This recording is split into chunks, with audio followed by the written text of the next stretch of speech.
two, one. G'day, everyone. Welcome back. It's been far too long. However, we welcome Duncan Burns into the sanctum this time, mate. It was the refinery last time Yeah, you it were here. was. Yeah, Yeah. hey, bro. Good to be. Yeah. Thanks for coming, man. Thanks for coming. So, Duncan's story is in a previous episode. I believe we called it Brotherskeeper. Is that correct? Yeah. Yeah. So, anyone wants to hear Duncan's story, it's an amazing podcast. I really appreciate the honesty and everything you went through that night. It was really cool. So, please go back and listen to that one. However, it's Men's Mental Health Month. Not that Mm. you'd really know. Interesting. I was thinking that when we were talking about what topic we were going to talk about is like men's mental health, and it's like it's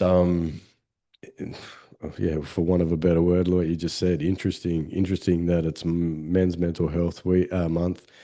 It's also Pride Month. Coincidence or no Coincidence coincidence? or not coincidence? Yeah. And yeah, I even seen a fella who's, been in the men's work for a fair few years and all that sort of stuff. Yeah. And I put a post up there the other week, or last week maybe, around something to do with mental health. And he actually commented, Matt, wow, I didn't even know it was on. Yeah, So right. So it's not even, it's not getting, I mean, yeah, it's getting bugger all coverage, yeah, really. And considering that, it's what 8 point something men commit suicide every day, every day. Yeah. and what is it, 75% of men, 75% of the suicides are men. Yeah. And I believe it's over 55 is the percentage goes up drastically. Drastically. Yeah. Yeah, and then also within indigenous communities, it's like through the roof as well. Through the roof. Yeah. Yeah. And it's one of the most common causes of death for men between the ages of 18 and 55. It's not an aberration. Mm. It's something that happens quite often. And as you say, 9 blokes a day, what's that? That's like every couple of hours, Mm. a little bit over. Yeah, pretty If much. you wanted to, measure it in time frames. Yeah, nearly what, just under, say, one man every 2.5 hours. Yeah, one man every 2.5 hours. Yeah. Mm. And I suppose, look, I mean, there's always been a few different sides to this show, and a big part of it was the mental health side. And we in UTC3, it's fascinating. It's like, oh, you've got to focus and you got to do this. People were saying I had to do this and that, and it's like, no, no, I'll do whatever I want to Mm. do. It's my show, Mm. and I don't want to leave the men's mental health thing off the table because I think there's a couple of reasons why. Right, number one is it's Men's Mental Health Month and nobody knows. Mm. Number two, it is was it tragedy? It's not tragedy is not the word. It's mishandled and misunderstood. And I think we're to blame a little bit of that. I think men are a little bit to blame for that in a lot of ways and how we've handled the mental health boom. Because I think there's more blokes than ever that want, a lot of us are figuring out that maybe we don't have it right. But then it's like, how do you figure it out, and how do you get past the stereotypes that I still think we're very much a part of? Mm. And I think the other issue with the men's mental health is that, we took one of the biggest men's mental health crises and through each other tried to take each other's money over it. You know what I mean? And I do think there's a big part of that where a lot of people have been burnt out by that sort of stuff, where they genuinely needed help. And, when you're on the bones of your ass and you're trying to get help, and then someone says, yeah, I can help you for 2 grand. Mm.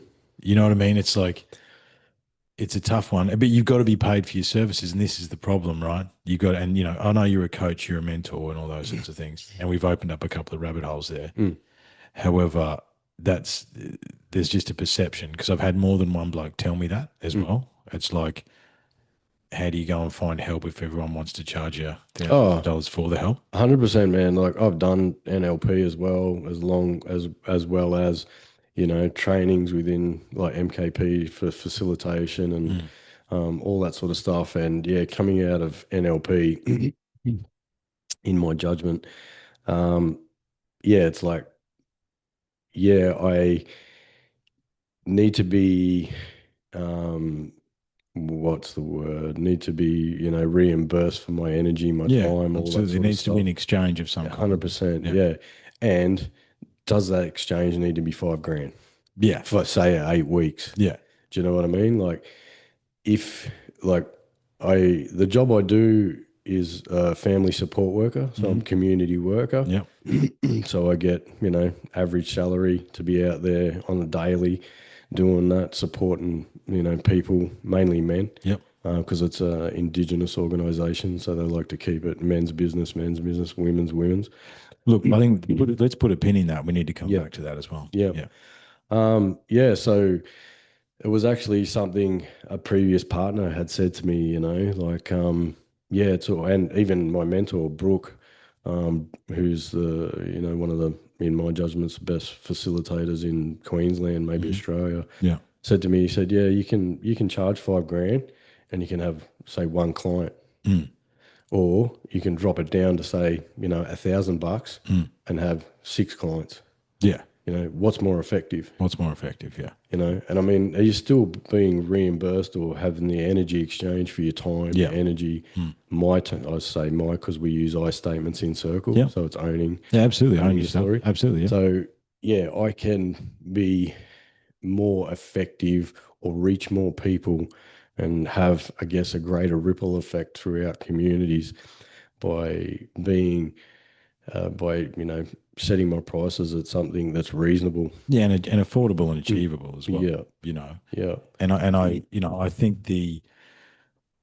and look, we watch them rotate through Facebook, and I know you've done the same thing. There's Mm. guys that come up and they're a mentor and a coach, and they're Mm. this and they're that, and then they ask for 200 grand on Facebook. I saw that not a little while ago. Yeah, Someone said, right. "Who wants to give me 200 grand to create a program?" I'm like, man, seriously?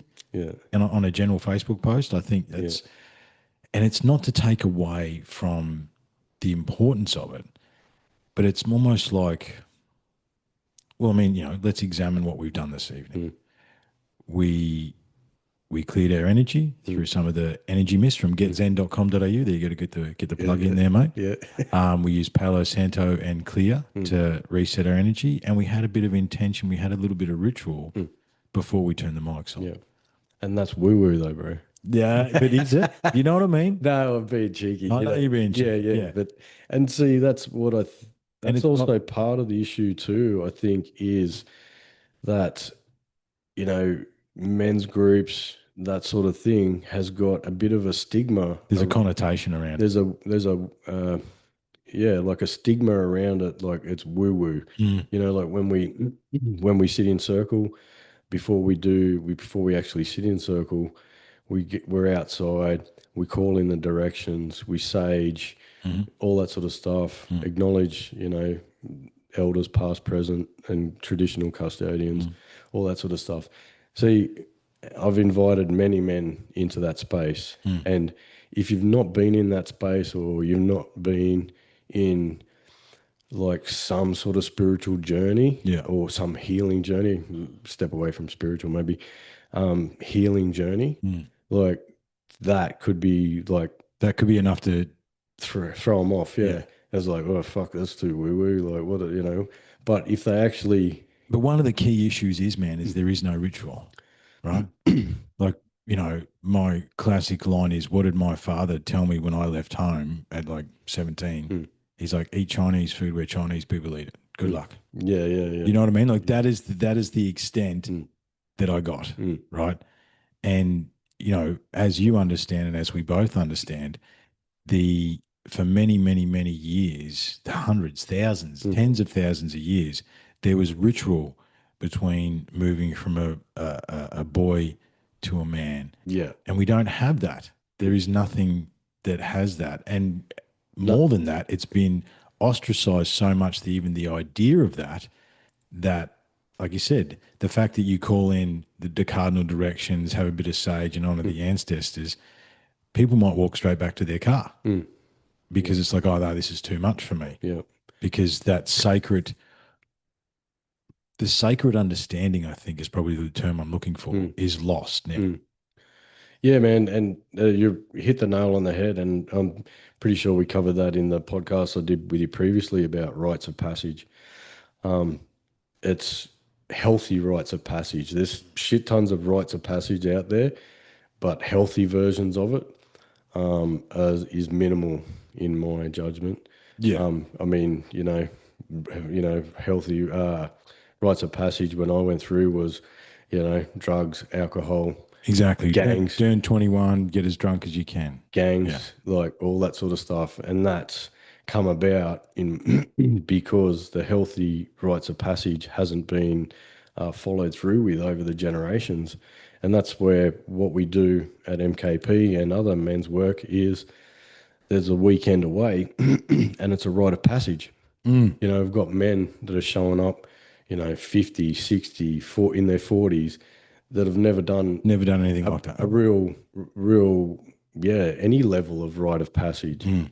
So there's a massive disconnect, I think, throughout society, and it shows. It shows. I It mean, definitely does. Yeah. even these days, like um, some rites of passage in remote communities is going to juvie. Yeah. If you haven't gone to juvie or done time Yeah. in You haven't got your jail, stitch. Yeah. you're Yeah. not a fucking male. It's like, yeah. So some of the, yes, And see, that's disappointing because you would hope that the cultural traditions of our Indigenous brethren, they would keep some of that stuff up, but society is is the way it is, isn't it? well, that's a very layered and complex scenario, which Mm. I know you understand. Mm. Through stolen generations, Yeah. all those sorts of things, That's all been lost stuff as well. being outlawed, Yeah. not being able to do certain things, Mm. being outlawed as well. So the flow on effect of that over, say, 5 or 6 generations Mm. is the consequence of where we are now. Which is, yeah, there's nothing. Yeah. And that's it. Like going to jail or juvie is a rite of passage. You're Mm. getting completely obliterated or shit faced on your Yeah. birthday at Blackout 18. drunk. Yeah. Yeah. Yeah. Yeah, yeah. Yeah. Or doing, some, stealing a car or, doing something absolutely ridiculous Mm. is considered like a rite of passage these days. So, Well, I mean, and I know that you know this firsthand in the gang side of things. That's what it was. You've got to do this job and then you'll be accepted. yeah, You that's it. must complete this task and then you'll be accepted. Yeah.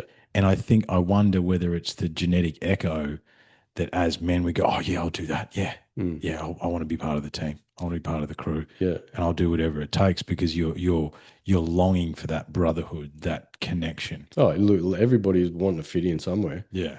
That's deep in our DNA. Mm. It's like you would have heard it on, podcasts and all that stuff over the years that, if you're not doing what the tribe's doing, you get ostracized out of the tribe. Mm. Subconsciously or unconsciously, it's like means death, Yes. So Yeah. yeah, to a degree, there's that level. Absolutely. Like if you want to fit in, then this is what you got to do. You got to jump through these hoops for however long Mm. until we say you're right, and then yeah, you're all good. You're in. Mm. So yeah. But even, just what I was thinking is like, that's how they did it. Mm. They made a set of rules. You'll win the game, mate. If you get the most toys and the most gold, you will win. Yeah. The biggest house and the biggest car and blah blah Mm. blah blah blah blah Yeah. blah. Whereas, the other damning stat is I think millionaires and billionaires are more depressed than we are, mate. Mm. You know what I mean? So it's like you've got the money, you've got the thing. I saw a study about these mansions. You got a 54-room mansion, you still only use 4 rooms. Yeah.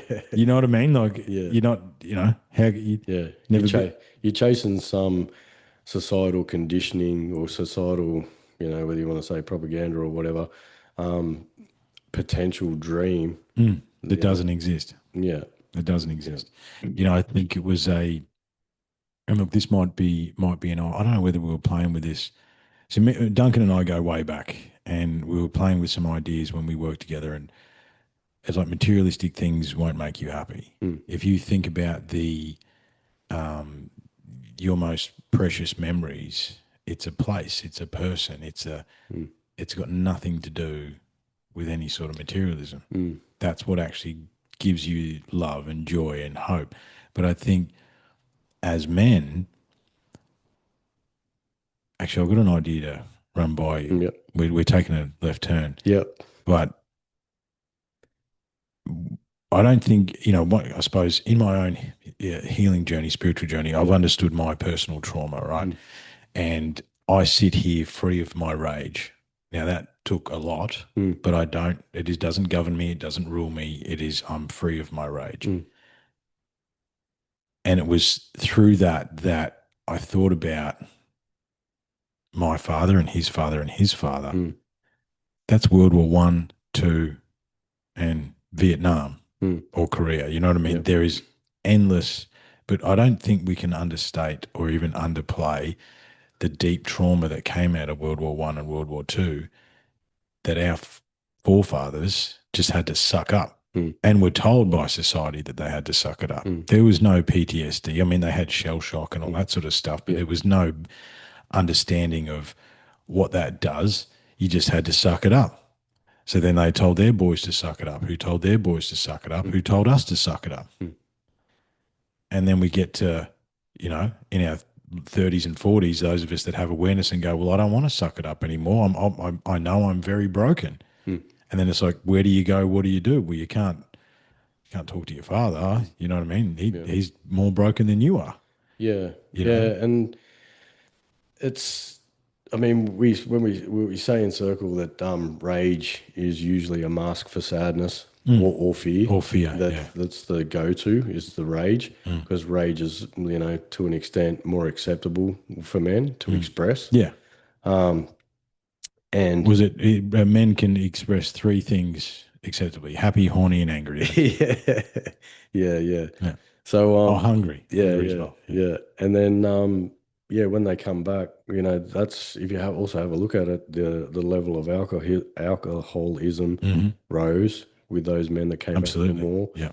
or they became completely disengaged from the people around them, Their family and right? everything else like Yeah, that. Yeah. and whatever else that they were dealing with or how Hmm. they were coping, their Mm. coping mechanisms. Hmm. The flow-on effect from that is you had distant fathers that weren't showing up or weren't really there. Hmm. They were there, but they weren't really there, Mm. or they were, suppressing it with alcohol or pills or something like that. Mm. And if they're not expressing what's going on for them, it can only, and I'm sure you understand this too, I can only bottle it up for so long. Oh, you go off. Yeah. And then, Yeah. yeah, the lid comes off, it explodes. And more often than not, we take it out on the people that are closest to us. Exactly. They deserve it the least. Yeah. Yeah, yeah, Yeah. And that's you the know, problem. yeah. And this is also another understanding too is emotions are energy in motion. Yeah. Emotion is Emotion. Yeah. energy in motion. If Hmm. we're not allowing ourselves to feel it and move it Mm. and allow it to release it, then we store it in our body and it turns up as disease or health issues later on, Yeah. mental health Yeah. issues, all of that sort of stuff. Mm. So, yeah, it's understanding. And I mean, this is what's not being taught in schools, all this sort of stuff, Mm. understanding what's actually going on for, a young man or even a young girl Mm. within their body, understanding I it. will get to the sacred Yeah. feminine. I want to talk to you about that as well, but Yeah. not right now. Yeah. I mean, and you're totally right about everything you just said then. One of the epiphanies I had about rage that I'd like to share with you, and please take it with you, Yeah. is rage makes you deaf, numb, and blind. So if you are ruled by your rage, you can either feel, see, or hear, and therefore truly understand or know about what's going on around you. Yeah. Because you're not even there, as you say. They're there, you're there, but you're not there. If in the background the rage monitor is still allowing you, it was still not control, but you know what I mean. If you're still allowing the rage Power monster over. to justify Mm, itself and then your existence, mm, it makes you deaf, numb, and blind. It doesn't. It's because I was sitting with the term blind rage. mm, I'm like, because it is. You are blind when you're in rage state. mm. If you're in that, as you say, the lid's off the bottle, you're going nuts. You don't know it. It is a blind rage, but I'm like, hang on a minute, you can't hear or feel. Yeah. So Well, then you don't hear what you're doing to the person, and you can't feel it mm, for yourself or them. mm. And I think, yeah, I tell you what, I had to sit with some shit, man, when I realized that rage makes you deaf, numb, and blind. Because when I released it, that means I got to see, hear, and feel a lot of the things that I'd done. Mm. You know what I mean?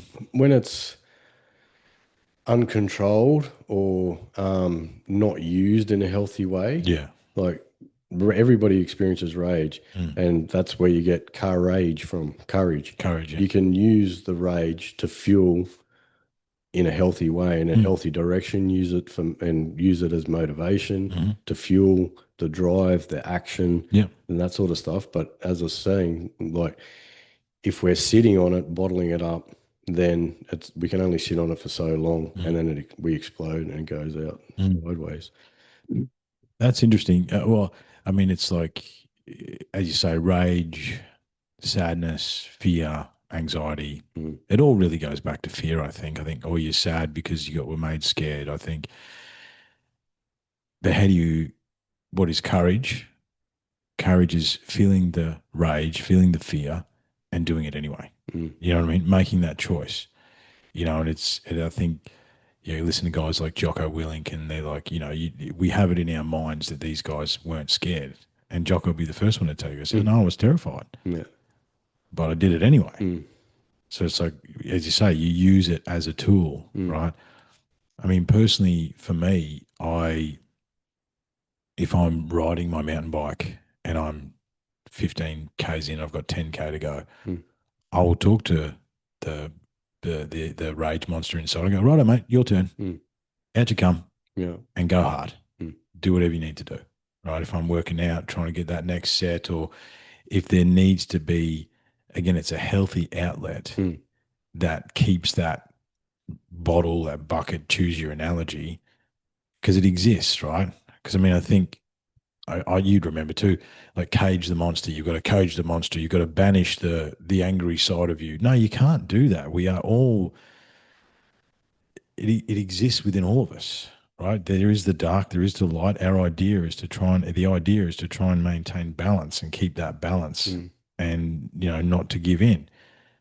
You can't cage it. You can put a lion in a cage, a tiger in it. You go to a zoo and see how that works out. You know what I mean? Like that's and well, my listeners have heard this before, but it's worth, and I think we've shared this before as well, but it's worth saying again, is one of the things that I did, and I think the original analogy that I would have shared with you a while ago was I made my rage monster an apartment mm, in my head, right?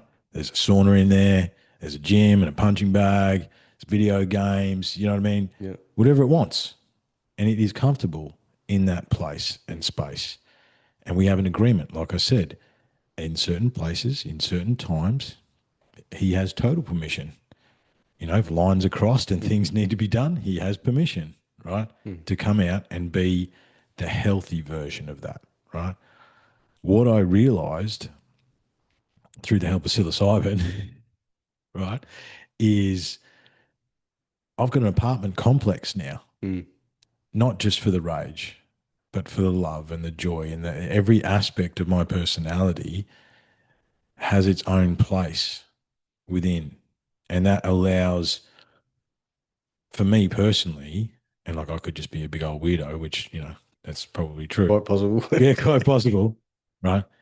But that allows for me compartmentalization. Mm, You know what I mean? It allows me to drop a feeling or an emotion that doesn't serve me and move it to somewhere else until I'm ready to deal with it. I was going to say, yeah, that's all good as long as it's not sat in that space, not being processed, Yes. because that's what happens is that, say for Put it instance, in a box, put it in a box, put it in a box. yeah, we'll say like you've got, say, what we run on is four core emotions: joy, sadness, fear, anger. Hmm. Now, if you sit in one of those like core emotions for a period of time without processing it, you'll drop into guilt and shame, which is then a lower vibration. Yeah. So then you're sitting even at a heavier space, Mm, a potential to be, the mental health to really kick in to a whole new level, sitting in guilt and shame. mm, So it's when we can learn to understand that guilt and shame is because we've sat in one of those core emotions or due to a situation and haven't processed what's going on, mm. then that drops us into guilt and shame. So even if you're feeling guilty or got some shame around something, it's, sit with it and then ask yourself, what does it come back to? Does it come back to, am I feeling shame because, I'm feeling joy, I'm in a great space, but my partner's really struggling, Mm. and I drop into shame. Like I feel shame because I'm so Because I'm doing well, and because yeah, well, everybody's at their own level, though, you yeah, know. and Like, that's an example. Yeah, and yeah, even for the other ones, sadness, fear, anger. If you're not processing what's going on, then it takes us to a deeper level. what I found over the last, well, it's practically 12 months. I think I was telling a story where I delivered a talk at the men's development group with Matt Mm. and Daniel, and Daniel took a photo of me, and I look like a chicken drumstick, right? And I didn't realize that that's what I look like. Yeah. And the thing is, what I then understood is I'd spent a couple of years in my mind trying to square away, as you say, sit in these emotions. Mm. And, I think, yeah, and we've shared these memes, right, in the Mm. group. It's like, here's a song I wrote about my spiritual experience. Ah, you know what I mean? Keep ball in your eyes. Yeah, that's right, exactly. It's not everyone, and I think that scares men as well because you're led to feel a level of emotion that you're not used to. Yeah. Well, I mean, you've got, guys that are coming new into circle and sort of men's work and all that. They're still, and even it's deep in our conditioning that, and conditioning that feeling emotions or showing emotions or crying or whatever's, weak. Yeah, harden up. Yeah. Yeah. So, a lot of guys come into circle and they really struggle to get into that space. Mm, But I mean, I know when I first started going to circle, Neil and I first started going to circle together. mm. Um, and the first, I think it was easy 3 weeks. Every time I checked in, I just could not complete the check-in without turning into an absolute mess. Yeah. I couldn't even get out words. Like that's how, and that's Is that awareness? Do you think that was awareness dropping in and understand just awareness of your past, awareness of the trauma, or I think it was more along the lines of I got to the point where I couldn't fucking hold it oh, yeah, anymore. yeah, I could not hold all of the emotions, what I was going through, mm, separations, all that sort of stuff, guilt and shame that I had from gang life, guilt and mm, shame that I had from drugs, guilt mm, and all the other stuff that I'd done. mm, I'd held onto it for so long. mm. And I mean, it's taken me down the road of suicide. Yep, Like I've said that in the podcast before and mm, other podcasts of, you know, was on a suicide mission basically the full 9 years of gang life. I've wrapped a rope around my neck a few times. yeah, Been driving out to the mines when I was driving out there, picturing myself just veering in front of a truck or yeah, veering man, into a tree. yeah, yeah, Yeah, that's where it's taken me. And I feel now more that it was the fact that I'd actually found a space, like even though I'd only just started going there, I'd found a space that I wasn't going to be judged. Oh, the And coach is pure love to the coach Neil mm, Geddes. yeah, He's helped a lot of us, man. yeah. He's Oh, in the circle as well, like that's how sort of Neil and I got to meet. Like I hooked up with him through Facebook mm. through that. Oh, Black Dog Yeah, Brotherhood. Yeah, yeah. That's how we first came to connect. And mm, then I was with him for a few months, probably even longer. And then I found MKP website when I was looking into stuff around DV for men mm. because the organization I was working for, I just started working back there again and they had me sit in a DV conference and all of the stuff was around, women. All of the supports were for women, Yeah, everything was set there for women. And yeah, I come out of that knowing the situations that I'd been in previous relationships. hmm. And I was like, okay, so what's out there for men?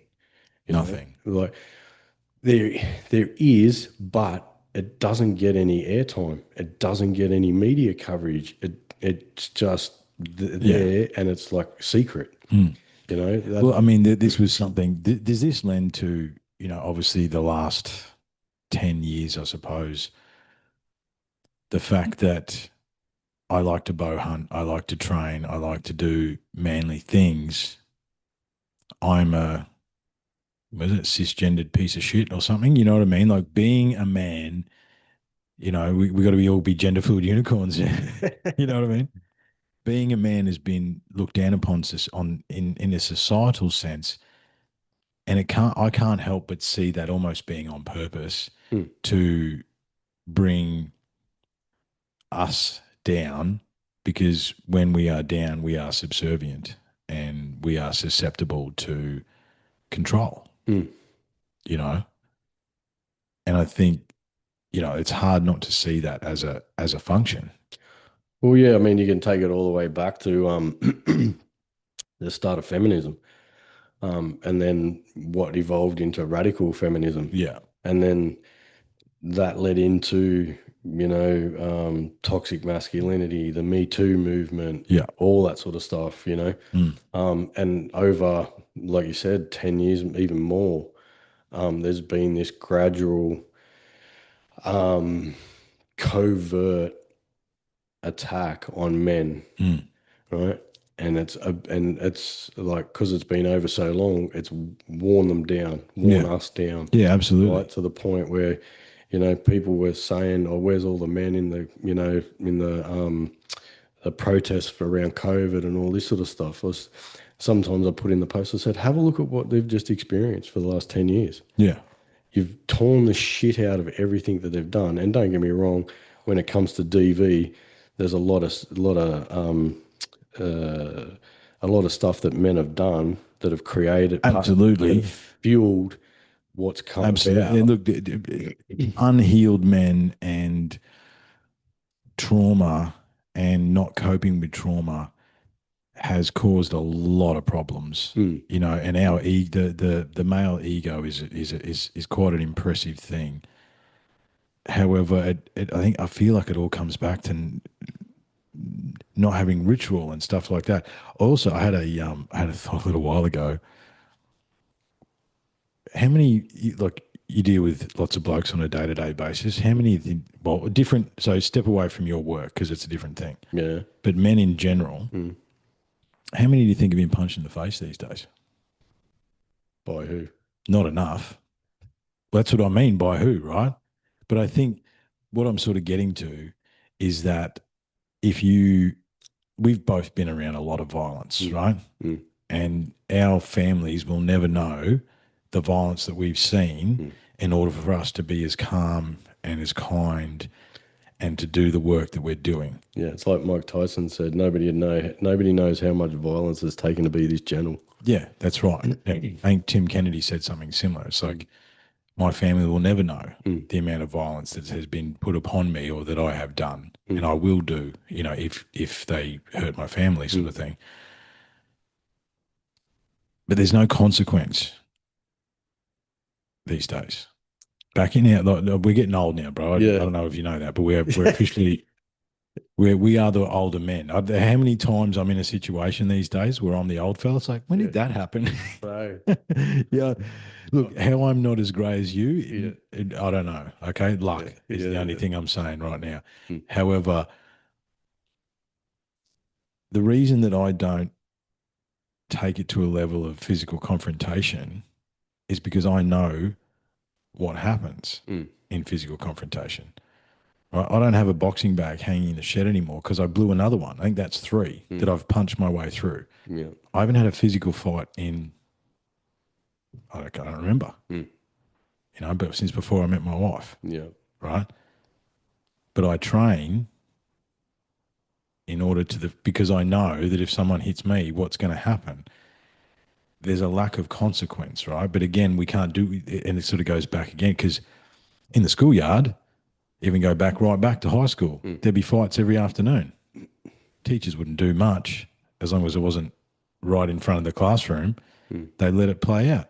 When I was on the oil rig, two blokes had a problem with each other behind the water tank Yeah. after work. Yeah. Whoever bleeds first loses. Yeah. And 9 times out of 10, those blokes have come around the corner arm in arm Mm, because they've experienced the masculine thing that needs to be experienced, whereas now we don't have that. And people will just tear each other apart. I mean, you see the bullshit on social media and all that sort of stuff. You know what I mean? yeah. It's like, because there's no consequence. There's no physical consequence. You know, yeah, and also the part there too is they've released what energy that they were holding or carrying. Yeah, that's So right. they've got it out. Exactly. They've done it however they've done it. And interesting, you said, about there's no consequence. I've experienced this with my daughters in high school. The level of bullying that they copped was just ridiculous. Mm. And then when they retaliated, they got suspended for longer than the kids who had been the Who started to start with? Exactly. antagonists. Yeah. And that I feel is a real metaphor for society Mm. at the moment where we're at. Mm. You've got people out there just antagonizing, antagonizing, antagonizing. And then if somebody retaliates to Yeah, them, now they're a victim. even though they've said enough's enough, like Mm. I'm done, like they're not respecting somebody's boundaries or respecting that that's it. Mm. There's minimal consequence for that, and this is right the way across the table. It's the same with DV stuff and in the family courts as well. There's minimal consequence for people who are antagonists. Mm. And then, but if somebody retaliates, they're the bad person, and Mm. they usually cop the harsher punishment. Mm. And that's creating this, well, it's creating and evolving into sort of where we are now. Mm. Well, I mean, we promise not to dive down too many rabbit holes tonight. However, as we sit here and have this conversation, I think history may say that World War III has already kicked off. Hmm. Uh, but can you see the 18 to 25-year-old men going to war now? And that's once again, that's a massive part of the problem too, is it's the poor or the young that go to war because of the old farts or the old idiots that have got a beef against each other, Mm. sitting across the table or sitting across from countries, pointing the finger at each other, and it's the poor or the young that actually suffer. Like once again, there's no accountability there on that level. There's no consequences for their bullshit, the way Hmm. they're carrying on. The consequences are felt by the people down the bottom. And why Dan Andrews isn't in jail, I'll never know. Mm. Why Mark McGowan is not in jail for what they did, I'll never know. Anastasia Palaszczuk, same thing. You know what I mean? Like, how did they just get away with that? Because there's no There's accountability. no accountability. There's Yeah. absolutely none. There's very limited accountability and like right the way through society. You have a look at it, and then if they are called out on it, they sit there pointing the finger Yeah. at, oh no, it was them, it was Yeah. he did this Yeah. or that, Passing the buck. or whatever. And that's another thing we say in circle. Whenever we're pointing the finger, there's three pointing back at us. Yeah, that's So if you're true. pointing the finger, you've Yeah. got three Three pointing pointing back back at at you. you. So Yeah. it's time to look in the mirror, self-reflect, and go, cool, okay, how did I feed into this? How did I, at a minimum, co-create this situation that I'm in? Because you did. And I think that's part of the part of the reflection, isn't it, when you're sitting with yourself and it's, as I say, it's nasty, man. It's not fun. I think some people embark on the healing path expecting to feel joy and happiness, whereas that's not. There'll be moments of unbelievable joy and love Mm. and happiness. However, before you get there, there is for anyone that's lived a life, there is an intense reflection that you must take accountability for. I wanted to float. I had heard something, and one of the things that helped me a little while ago is it's like, yes, you need to reflect. Yes, you need to accountability, all the things that we're talking about that larger society does not do, you must do for yourself because no one else is going to do it.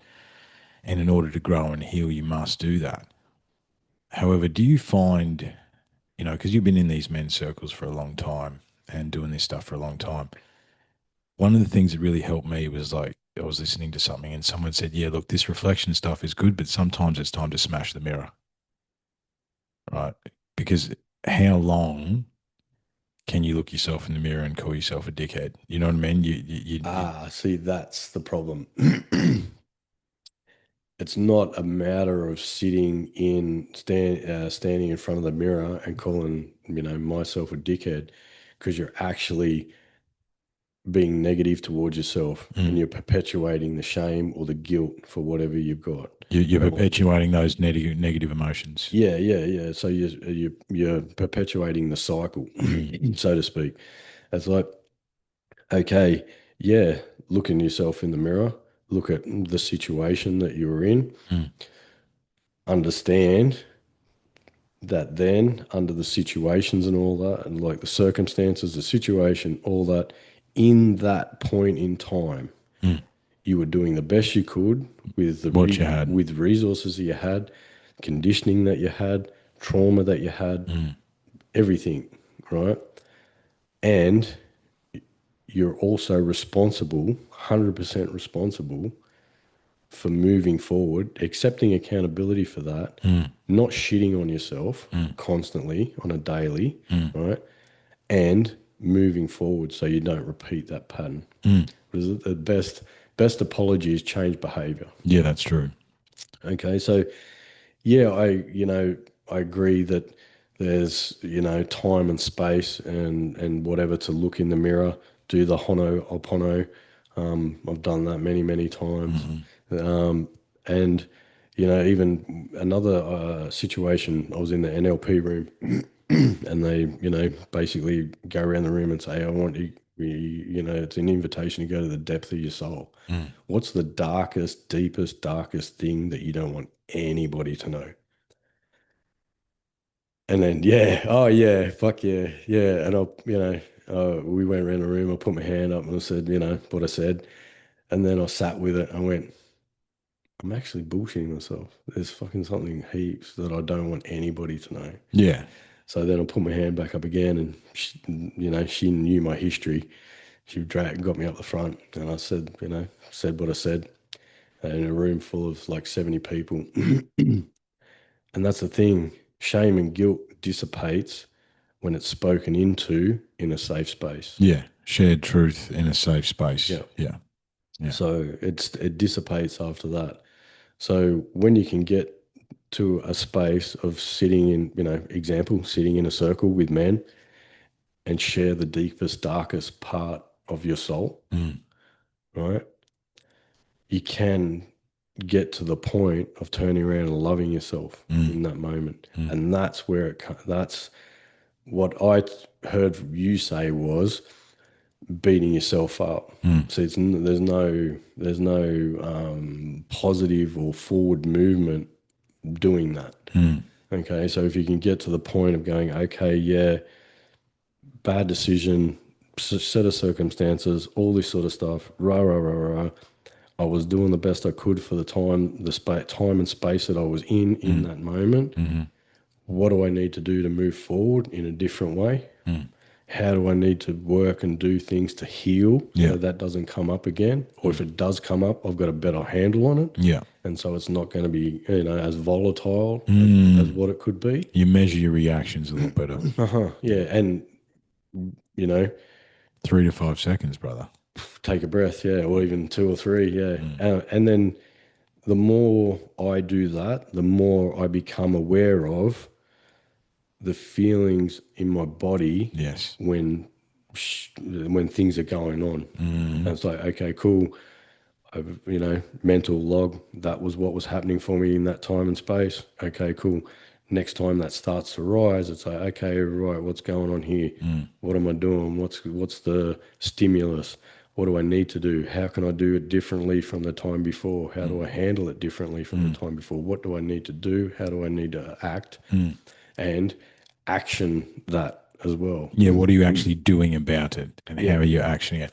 Yeah. And I think, going back to what I was sharing, I think I'd been very introverted in being in that space and processing, right? And getting to that observer space where you can look back and go, I can see what I did and how I did it and why I did it, but there's no emotional charge there. Mm, And I forgive that version of myself for doing that at that time mm, because there's ultimately nothing you can do about it now. mm, Uh, however, I think the smash the mirror thing for me was more like I was done with the reflection. I'd gotten to that observer point And it's like, you know what? You don't have to do that anymore. You can smash the mirror and you can move on, right? You can just be who you are because you have enough tiles on the mirror ball. Here we are, we're sitting in the sanctum. Actually, that's one of the things that's missing out of here is the mirror Oh, ball. yeah, yeah, Because that's the mirror ball analogy, right? yeah. Gathering the tiles so you can react and you don't have to overreact because you've got a perspective and you can reflect that perspective. And I think the I suppose for me, I have seen some men over the years get caught in that reflection. Mm, It's like, I think that the trauma cycle is another thing as well. It's like you get caught in reliving your trauma and you get caught and you go over it and over it and over it mm. and over it. And sometimes it's, you can't do anything about it. Maybe it's time to let it go. Oh, absolutely, man. Like, one, you get to a point of responding rather than reacting. Yes. So response, in my judgment, is coming from a healthier space rather than reacting, Mm. just fueled by You want to be un proactive instead of reactive. uncontrolled Yeah. emotion. Yeah, Yeah. yeah. And the other part to it is too, or there's multiple parts there. The other part to it is too, everybody has blind spots. Hmm. We don't know. I know you love this one. We don't know what we don't know. You don't know what you do. Exactly. Yeah. And unless for me, especially, sitting in circle doing men's work for what, the last 7 years and Mm. doing a real deep dive in healing and all that sort of stuff, for me, I know that I work better and I move forward better or in a healthier way Mm. when I've got a mentor. Well, one of my next questions to you was going to be who heals the healer. Well, that's it. I mean, you've got like, mate, over the years, you've got men that are at different levels in their Mm. healing journey. Mm. And I'll guarantee you, like, majority of those men, or even in business or anything like Yeah. that, they've had a mentor. Mm. They've had a mentor to support them, guide them, call them on their bullshit, all that sort of stuff. What I find, I think going back to the father's thing that we were speaking about before, is that I haven't really ever had a mentor. Mm. Um, I haven't had someone, I've had to figure it out myself. And this is part of my healing journey, especially of late, and accepting help to do this room instead of just doing it all myself, right? And leaning on people and going, and being vulnerable. Mm. Like, I had an episode the other day, the other Sunday, and I was really anxious, and I was really like, I just had a bit of a panic attack about Mm. some stuff that's going on. I'm like, man, I'm anxious. I can't. And I'm like, you know what? You can ring the boys. You can ring. There's a few boys that you've got the number of that you can ring and go, hey man, I'm not good right now, Mm. and they will sit and they will listen, and then they will go, hey, it's okay. It's not okay. You're a dickhead. You know what I mean? Mm. Whatever it is. And I think there's um, it takes more courage and willpower to make that call than it does to do anything else, I think. Oh yeah, fuck yeah. The level of vulnerability in making those calls or just putting it out there Yeah. is like The amount of way strength that takes. and so way out of people's comfort zones, Mm.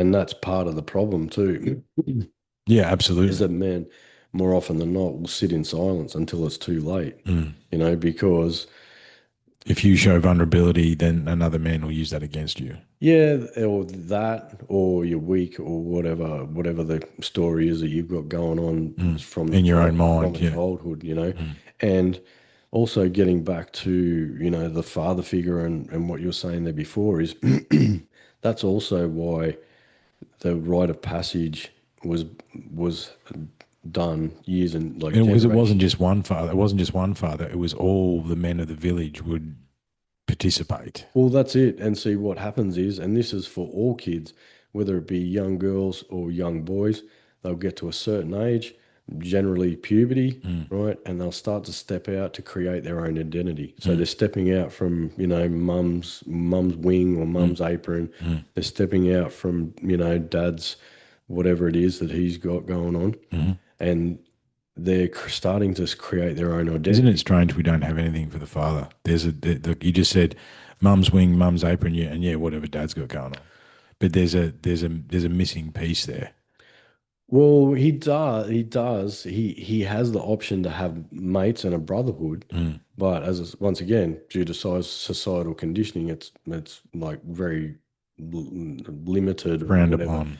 whatever. Yeah, however it's looked upon. Yeah, and the father can have his own group of mates, whether they're healthy or unhealthy outlets or whatever, is another That's another thing. story, isn't it? Yeah. Yeah, and so when those young people, young men step out from underneath, their father's control or father's influence or Mm. whatever, that's where, the older cousins, the uncles, the elders, Yeah. like it was said, I can't remember who said it, but a young man will choose his mentor, Yeah. you know. So he'll find somebody that he connects with. Mm. Now, and I think we even said this in the last podcast, mate, is that if that young man is surrounded by unhealthy options, Yeah. what do you think the outcome's Yeah. going to What are you be? going to do? Yeah. What's the outcome going to Uh-huh. be? I mean, you don't have to be a genius to No. work out where it's going to go. Mm. But if you're surrounding them or giving them an option, and I've actually just been through this with my younger daughter, and if you surround them with healthy role models, Mm. right, the outcome is so much higher in percentage of a positive outcome, Yeah. you know. So we've moved away from, the rite of passage and all that, Mm. the tribe raises a Yeah. child, because of the way society's gone. We've moved away from that. Way it's been manufactured. Well, yeah, 100%, Mm. 100%. We've moved, or it's been moved away from the community Yeah. feel. I mean, shit, man, you remember back to when you were growing up. Yeah.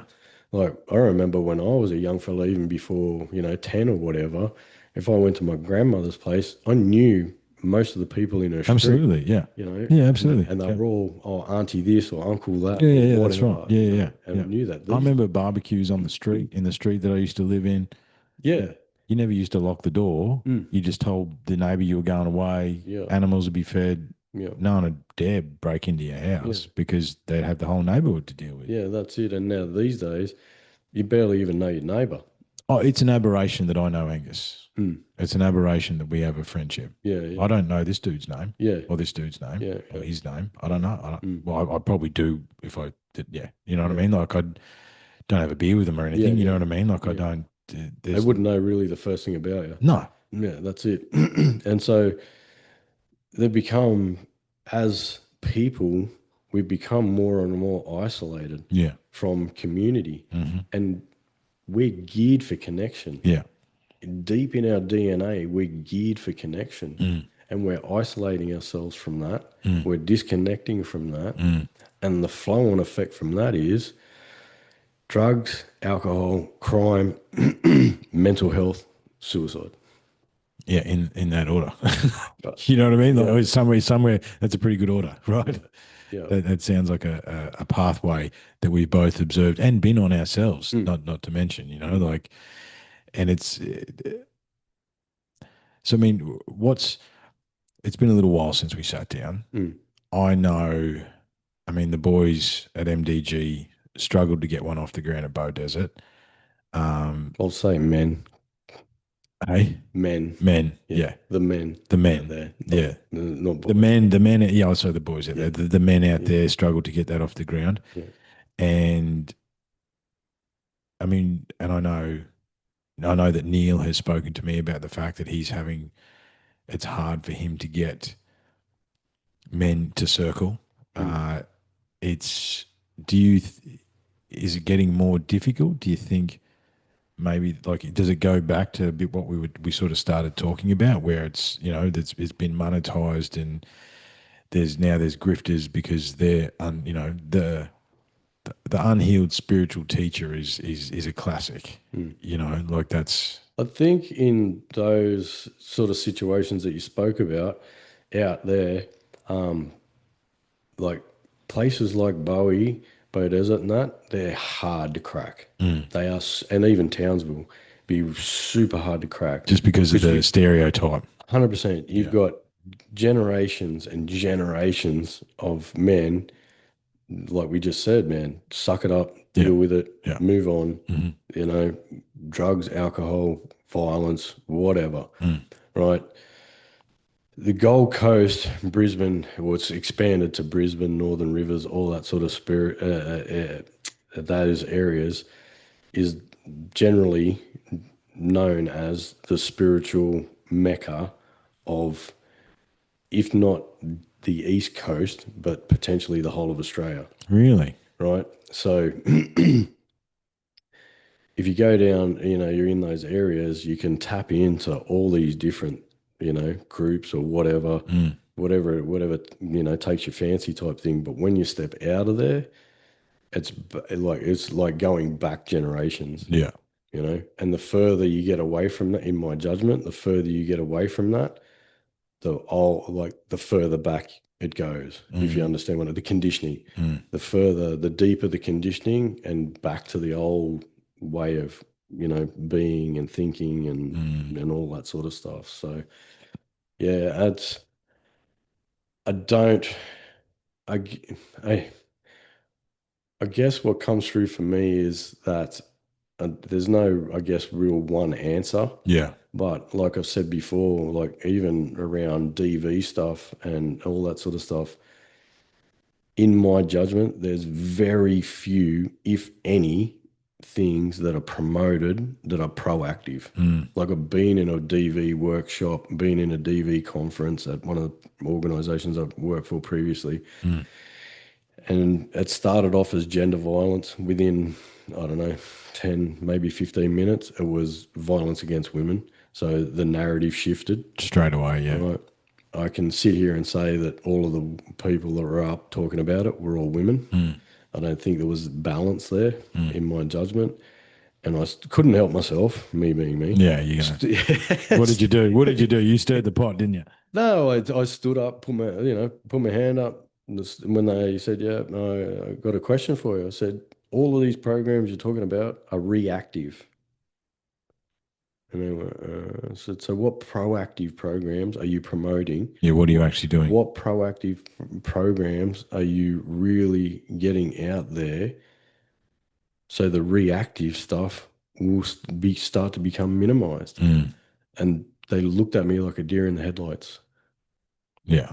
Like, what are you talking about? I was Well, like, there's a reason this is happening. Yeah. There's a 100%, deeper reason. 100%. Yeah. And, stories that I've heard before, the way not to do it is getting an assembly full of boys to stand up and apologize to the girls that are sitting next to them for whatever's being Whatever's. done. Yeah. Like, that's just projecting shame onto it. It's not a positive way to start a conversation or even start young people understanding Mm. what's actually going to go on and what they're going to come up against or confront as they grow, Mm. grow up. And there's an observation that I had earlier this year where I got out and about delivering first aid training and CPR training to different places, and I went to 15 schools, and throughout those 15 schools, the only masculine man is how I'll put it. Mm. You understand what I'm Yeah, saying yeah, when I say that. yeah. There was only I met two Mm. out of those 15 schools. Yeah. All the other men were fat and sweeties. Mm. You know what I Yeah. mean? They spoke in that they were not men as Yeah. men should be. They Yeah. were the projection of what a man is supposed to be in this society. Mm. And I think, and look, I do want to get to the sacred feminine. Mm. However, I mean, when we growing up, the tech teacher was a man. He was an ex-tradie. You know what I mean? Like there was a number of subjects that men took as teachers. However, I sort of started to open that rabbit hole and talk to a few people, and a lot of male teachers can't deal with the woke bullshit, Yeah. basically, Yeah. because it's like you're in between a rock and a hard place. Mm. Well, you You, have a look at it, man. The way it is at the moment in schools, it's easier, or it's not easier, it's more prevalent to talk about you know, being a gender fluid unicorn or Yeah. whatever that entails, Yeah. all that sort of stuff, everything along those lines, which is goes back to the fact that it's not a coincidence that Pride Month has been put on Men's Mental Health Month. It's not a coincidence at all. Yeah. Um, Thankfully, it's not as prolific as it has been. yeah, Mm. and so therefore the the flow on is that the conditioning is there to be anything else other than a healthy man. Yeah. It's still the undercurrent. The undercurrent there is that masculinity. It's bad. Yeah, Mm. there's still that undercurrent driver that's going on. And until, like as I said, in America they've got sort of through MKP they've got a program for young men, and they actually go into schools and they do what they call a J group Mm. or a Y group, which is basically they take a period of the day and have the young men sit in circle together and start doing that. Yeah. And they're Right. doing that already. From my understanding, one of our leaders here in Australia went into schools and started doing, similar things like that and worked out that you have to start with the young men, especially. Well, it's is it not the period where they should have their ritual? You know what I mean? Well, that's it Yeah. before they hit puberty, Mm. because once they hit puberty, the ego kicks in And and they're gone. Yeah. they're already out the door. So if we start going into schools and start doing these sort of programs in year six, year seven, Mm. you're getting them before the puberty hits. And then as it progresses, then you get to when they get to the age of whatever it is, 13, 14, 15, it's individual depending on how, I guess, mature each young man is Yeah. and whether he's ready to go on that journey. Hmm. And then they go away for the weekend of the rite of passage. Wow. You That's know? amazing. But I mean, in the woke culture that we still currently exist in Australia, what's the chances of that happening here? You know? Well, to be quite honest, it's something that I've been like working Yeah. That's on. one. That's one of the things you're That's working on. one of the Yeah. things I'm working on, along with still, pushing for the youth hubs, still Hmm. pushing for the farm programs for Mm. youth detention, and now um, working on bringing men's work into jails here. Mm. I mean, they've been doing it over in San Quentin and Folsom for, I think it's just over 15 years or Yeah. something Wow. like that, that program over there. I'm in conversations with those guys over there. Um, That's awesome, man. Thanks to, the universe, Neil. Neil's doing his thing up in Townsville. Mm. He's connected in with the Salvos. Mm. 6 degrees of separation. Hopefully, we're going to be sitting down with a minister, looking at putting men's programs into the new jail out at Gatton, Okay. because it's supposed to be a new, state of the art facility, With new ideas and new, yeah, allegedly, allegedly, yeah. supposedly.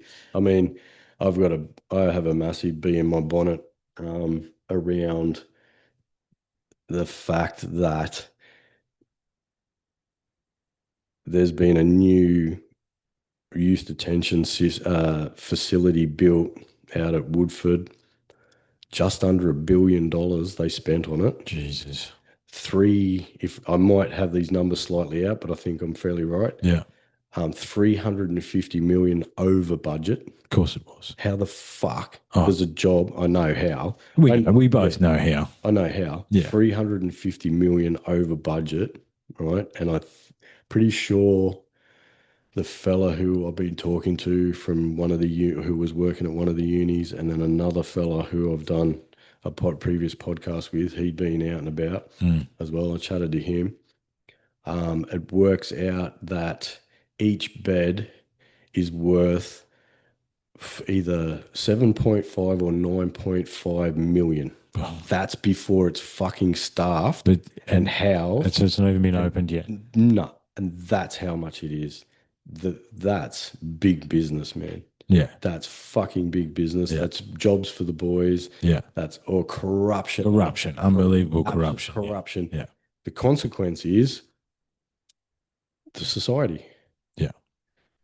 Like Who's paid for that? We paid for that. oh yeah, yeah, Taxpayer yeah, paid for and that. that's just after was it just before, I think it was back in 2018 or 19, the extension for the BYDC, the Moreton Bay extension on that was budgeted 120 mil, blew out to 250, and that was for 30 beds.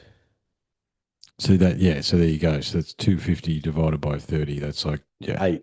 eight. Yeah. It's basically 8 mil per bed.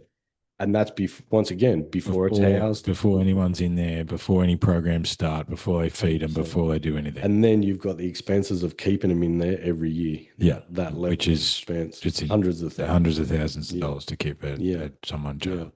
Yeah. And I've said it like said it so many times in posts. And yeah, I've heard you say, what's the definition of insanity? Yeah, doing the same thing fucking over and thing. over and over again, 100%. expecting the same result. 100%. And that's what's gone on for the last hundred odd years, if not longer, with that style of thinking. You know, the recidivism rate for men is at eight, and I might have this slightly wrong too, is either at 80 or 85%. Really, that are going back. If yeah, yeah, if So if you get done, go away, there's an 85% chance you're going to go back. 100%, yep. Wow. You can't, how the fuck can you tell me something is working or the system is working? Yeah. Well, it is It working. is. It's working exactly as it's designed. Yeah, Exactly. Yeah. yeah, it's working exactly as designed, but it's fucking like, Just because it's not private, it's not technically private prisons like it is in the US, doesn't mean that again, we know exactly where the $350 million went. yeah, How many mansions were built off the back of that? How many, you know what I yeah, mean? Yeah. yeah, Yeah. It cost yeah. $8 million for I saw it's it not a off. fancy bed. It would be the cheapest mattress. You know what I mean? No, Like it's a prison bed. It's not going to be yeah, fancy. yeah. So yeah, there's things, and I mean, I've been saying this for years. Things have got to change. Well, let's zoom out for a second, Yeah. though, because is that not, and just follow me here, Mm. is that not unhealed men doing that? You know what I mean? Their greed, their ego, their all that twisted into the materialistic capitalistic society where he who dies with the most toys wins and he who can get away with the most. Is that not, we go back to almost back to the beginning where that is broken men that are actually doing that to other broken men? Yeah, well, I did a post, funnily enough, a couple of years ago, and it's still very relevant now after reading the book. Was it King, Warrior, Lover, Magician? One of those. I don't can't. I think that's how it is. It actually has a part in that book that says we are in the era of the bipolar magician. Like the bipolar magician, as in the politicians, the people that are running the countries, and above them, that's the archetype they're in. They're in the mentally unstable magician, which is basically massive shadow magician. Yeah, yeah. Because they've got unlimited budget to do whatever the hell they want. Well, they've got there's no, and like we come back to, no accountability. absolutely none. Yeah, absolutely none. So Well, we're there's no, bad peasants too. You know what I mean? there's There no was a time where consequence. we would take the local politicians or the local senators and dip them in tar and put feathers on them. You know what I mean?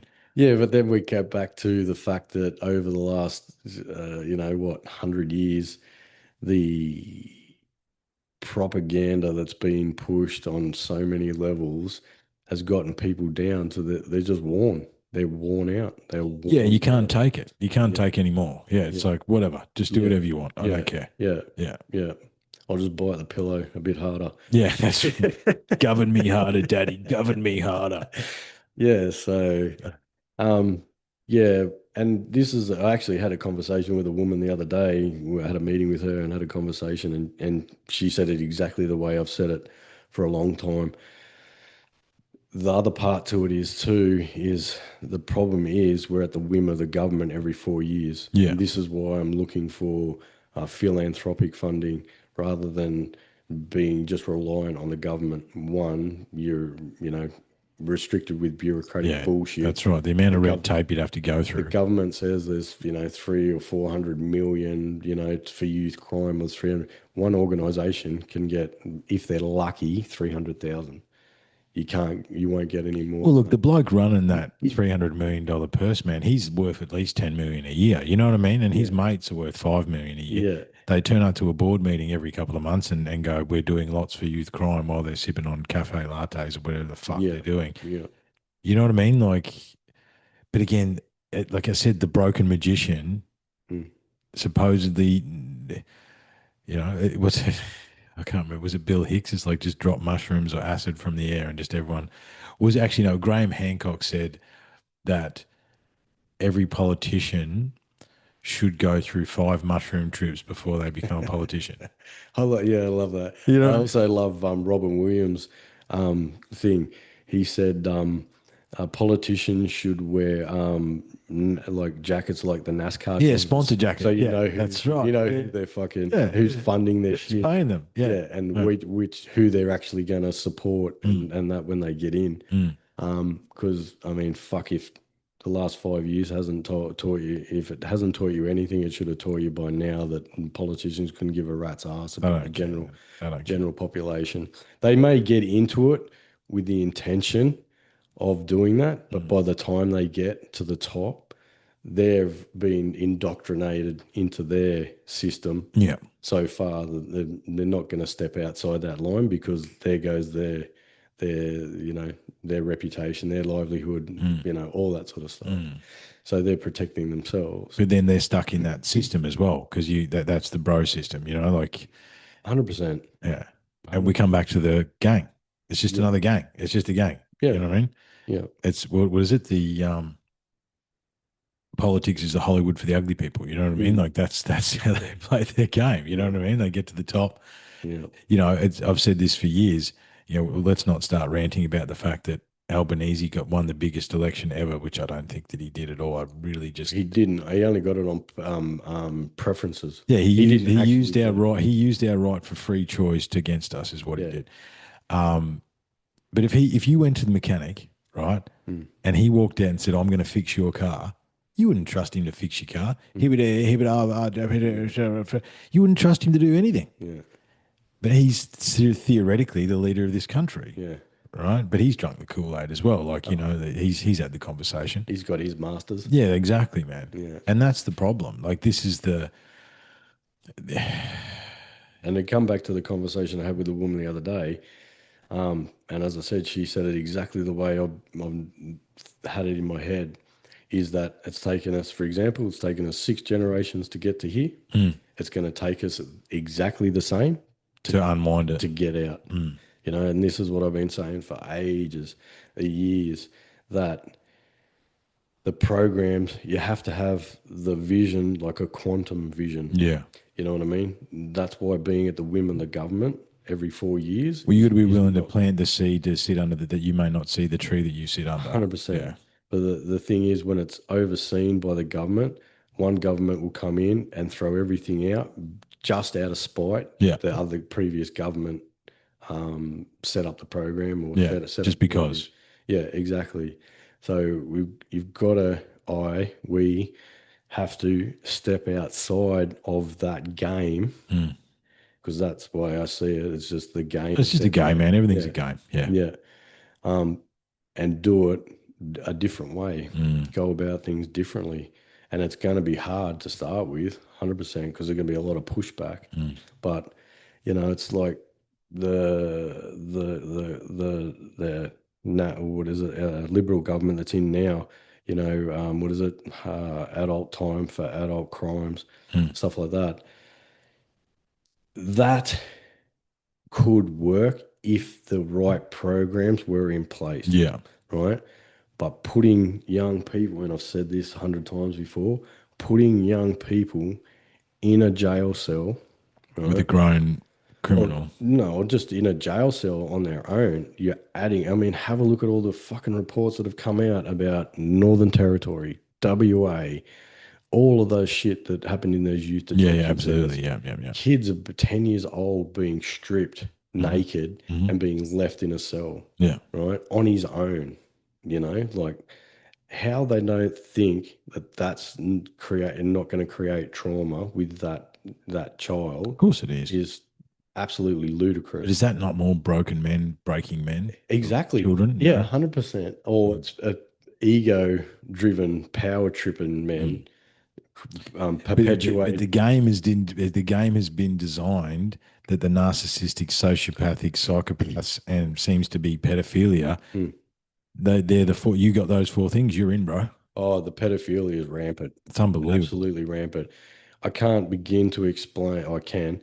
I'll begin to explain the amount of men in the gang program that I've worked with, the men that I'm seeing in jail, that I visit in jail now for visits. I've done cultural reports for those men in jail for sentencing or Mm, bail lapse and that sort of stuff. And I have to go through their history to do the cultural report mm. or the cultural submission. In the gang program, I would say 60% of the men that I came in contact that admitted it to me, Yeah, I was going to say that too. that Actually, you were, said that were that. actually open enough to share that with me, Mm, had been sexually abused. mhm, I'd go as far as to say 75% of the men that I've visited in jail, that I've supported or worked with mm, there, were sexually abused as mm, well. More often than not, it's, institutionalized sex abuse, mm. and all that. It's so much more rampant than I think anybody has That's any like it seems to be the concept. dark undercurrent of everything. It It's, seems to be. It's mm, the dark undercurrent, yeah, and you know, yeah, part of that was part of my healing journey, man. I had to become okay with that because that's what happened to me, dude. You know what mm, I mean? Like I had to yeah, become okay with that. yeah. And I'd see that, and once again, it was only when I really started sitting in circle that, and men spoke into whatever they experienced as a young child, Mm, that it actually really fucking blew my mind how many men have been sexually abused, molested, whatever. mm. It's more than And we think, and I think yeah, it's even more than we, oh, yeah, I think it's more than anybody would want to even know. or even begin to Yeah, understand. yeah, Because then again, no accountability. Because it's like, oh well, if that's happened, how did that happen? Why did that happen? yeah. Well, I mean, have a look at it once again. The Royal Commission in its institutionalized sex abuse, there's a 99-year gag order on those findings. Yeah, yeah. Why? And the story goes that there's a number of our ex prime ministers because they're on the bloody list. High level judges, High high, level, high yeah. level barristers. Well, I mean, I grew up in Ballarat, man. That's Mm, where it happened to me. mm, And there was a period of time in the early 2000s where there was a bow tied on the fences of the churches because it was the church that moved the pedophilic priests to Ballarat and they basically went rampant. yeah, well. My cousin was an alcoholic and died due to alcoholism because Mm, of that. mm, And I've got a photo somewhere. It's mm, it's very depressing. There's hundreds and hundreds and hundreds of these bows tied on fences all across Ballarat, hundreds and hundreds and mm, hundreds, and no one, And it's funny. Like I said, we can't help but not notice that depending on the next year or so, World War III may have already started. However, um, a friend of mine sent me a US mate of mine sent me some stuff, and we were going back and forth, and I was at the end of a workout, and when I warm down, I ride down my street, and there's a nasty little hill, and I ride up the hill to warm down. mm. That's the last push, and then I roll back down the hill. And he'd sent me a message he's like, "Yeah, man, I don't know what's going on." Like, and it dropped in. I'm like, why? Why now are they seriously trying to push us over the edge to World War III? No one wants it. No one, you know what I mean? Like, there's not a single person Mm. that thinks that's a good idea, but they're gonna look like they're pushing through with it. What dropped into me was we're very close to the truth. The collective is close to understanding the darkness that actually truly runs this world. And as a collective, we're beginning to understand it. So they're enacting their control Mm, and they're going to push us into a point where, the missiles are flying as they are, as we sit here and have this conversation. mm. And we'll ignore the dark truths Well, that are the being revealed. the thing is, it's the next step in the agenda, because if you keep people, and especially men, in survival, Mm, right, and they're in a state of fear, fight, flight, freeze, mm, fawn, whatever, due to pandemics, wars, Financial fucking stress. 100%. Yeah. All you're worried about is what's 2 foot in front of you. Yeah. Where you're trying to And survive day to day. well, that's it. You Yeah. can't focus on Bigger picture. anything Yeah. 100%. Yeah. So they keep everybody distracted Mm. with all of these things, right? So people can't actually work on themselves, heal themselves, Mm. and And can't band together as well. raise consciousness. Yeah. That's right. And you know, you talk about raising consciousness because we knew each other before the pandemic. Mm, How optimistic was 2019? Do you remember that? mm, I was feeling great. I had big plans for the podcast. My career was going in a really positive direction. I went into 2020 probably the most positive that I'd been. I think me and you were talking about doing groups. I know I was talking with Neil. We were mm, going to do a thing and we were doing this, and there's all this stuff bubbling and everything was moving forward and mm, everything had like this massive positive momentum behind it. mm, And no, can't have that sunshine. mm. Can't do that. Yeah. And then you know, they did what they did, Mm, and here we are, mm. and we're still trying to claw our way out of it. You know? Yeah, well, that's it. Everybody's still, not everybody, majority of people are stuck in survival, Yeah. you know, due to a whole number of contributing factors, Mm. you know. And interesting you say that because I'm pretty sure I read somewhere whether there's truth to it, whether it's a conspiracy theory. And before you say that, thank you. That there was actually a thing with the elites or whatever that they were working out that people's consciousness were raising Yes, was absolutely. rising. Yeah. So it's like, And that's okay, how come they activated the pandemic. Yes. yeah, yeah, and it blows my mind that you can And actually, then they injected most of people with a thing that I'm pretty sure is partly to control. And anyway, we're not going to yeah, go down that no, rabbit hole. yeah, different rabbit hole. Mm. Yeah, so once again, man, like to change things, it's gonna have to be a quantum vision, not something that's going to be, done in 4 years. Yeah. It's just not going to happen. And the problem is too, the thing that worries me, and the thing that I've seen for a while that's worried me is it's like it does need to be a quantum shift, or it's like either a quantum shift or a catastrophic shift of consciousness. Mm, Because, and I know you've experienced this as well. Um, oh, so as part of UTC3, I ran through all my analytics. I'm like, so how's the show gone? And when I got kicked off Twitter and shadow banned in 22, mm, it fell off the planet. Of course, yeah, I got cancelled in yeah, yeah, 22 yeah, through social media. yeah.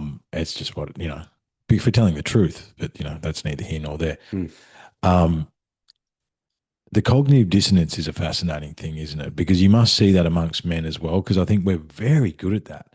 We're very good at just ignoring it. Um, but the cognitive dissonance that I've experienced, past, 23, 24, 25, it's unbelievable. mm, Like it's shocking, but it's also the human condition, I think, as well. We're designed in that survival mode because, no one wants to talk about the last 5 years anymore. We can't talk about it. mm. Can't talk about Fight Club, bro. Yeah, yeah, yeah. Right? It's first rule of Fight Club. Yeah, You can't yeah, talk about Fight Club. yeah. And that conditioning, I think that echoes in men's mental health as well, doesn't it? Like, because it's like we just don't talk about it. Mm, Just ignore it. Don't talk about it. But it's going to come to the surface, like we've discussed already tonight. Doesn't matter which way we look at it, it's going to come to the surface eventually. mm, And all I see is broken men breaking men from the top down, bro. yeah, That's yeah. and it's you know what I mean, like And because I mean shit flows downhill. yeah, and without a catastrophic or cataclysmic shift in consciousness, I mean, yeah, I get it. There's got to be a quantum shift. We need to look out for each other, look after each other as best we can. We've got to plant seeds for trees that we may not see the shade of. Mm, But man, like it's I wanted to I sat down with Woody and did the politics podcast, expecting to have some sort of resolution, and me and him basically depressed at the end of that. Because I'm like, what do we do? He's like, man, we're fucked. There's nothing we can do. I'm like, well, that's great. Then the election happened. I'm like, yeah, there's nothing we can do. Yeah. You know what I mean? So let's. I believe there is things that we can do. Mhm. I mean, once again, like I said, nothing good is fucking easy, No, it's you not. know. Well, and And it's like similar to what Rogan says, discipline, discipline, this, hard work, yeah, sweat, tears, discipline. discipline equals freedom. It Yeah. does. There's not,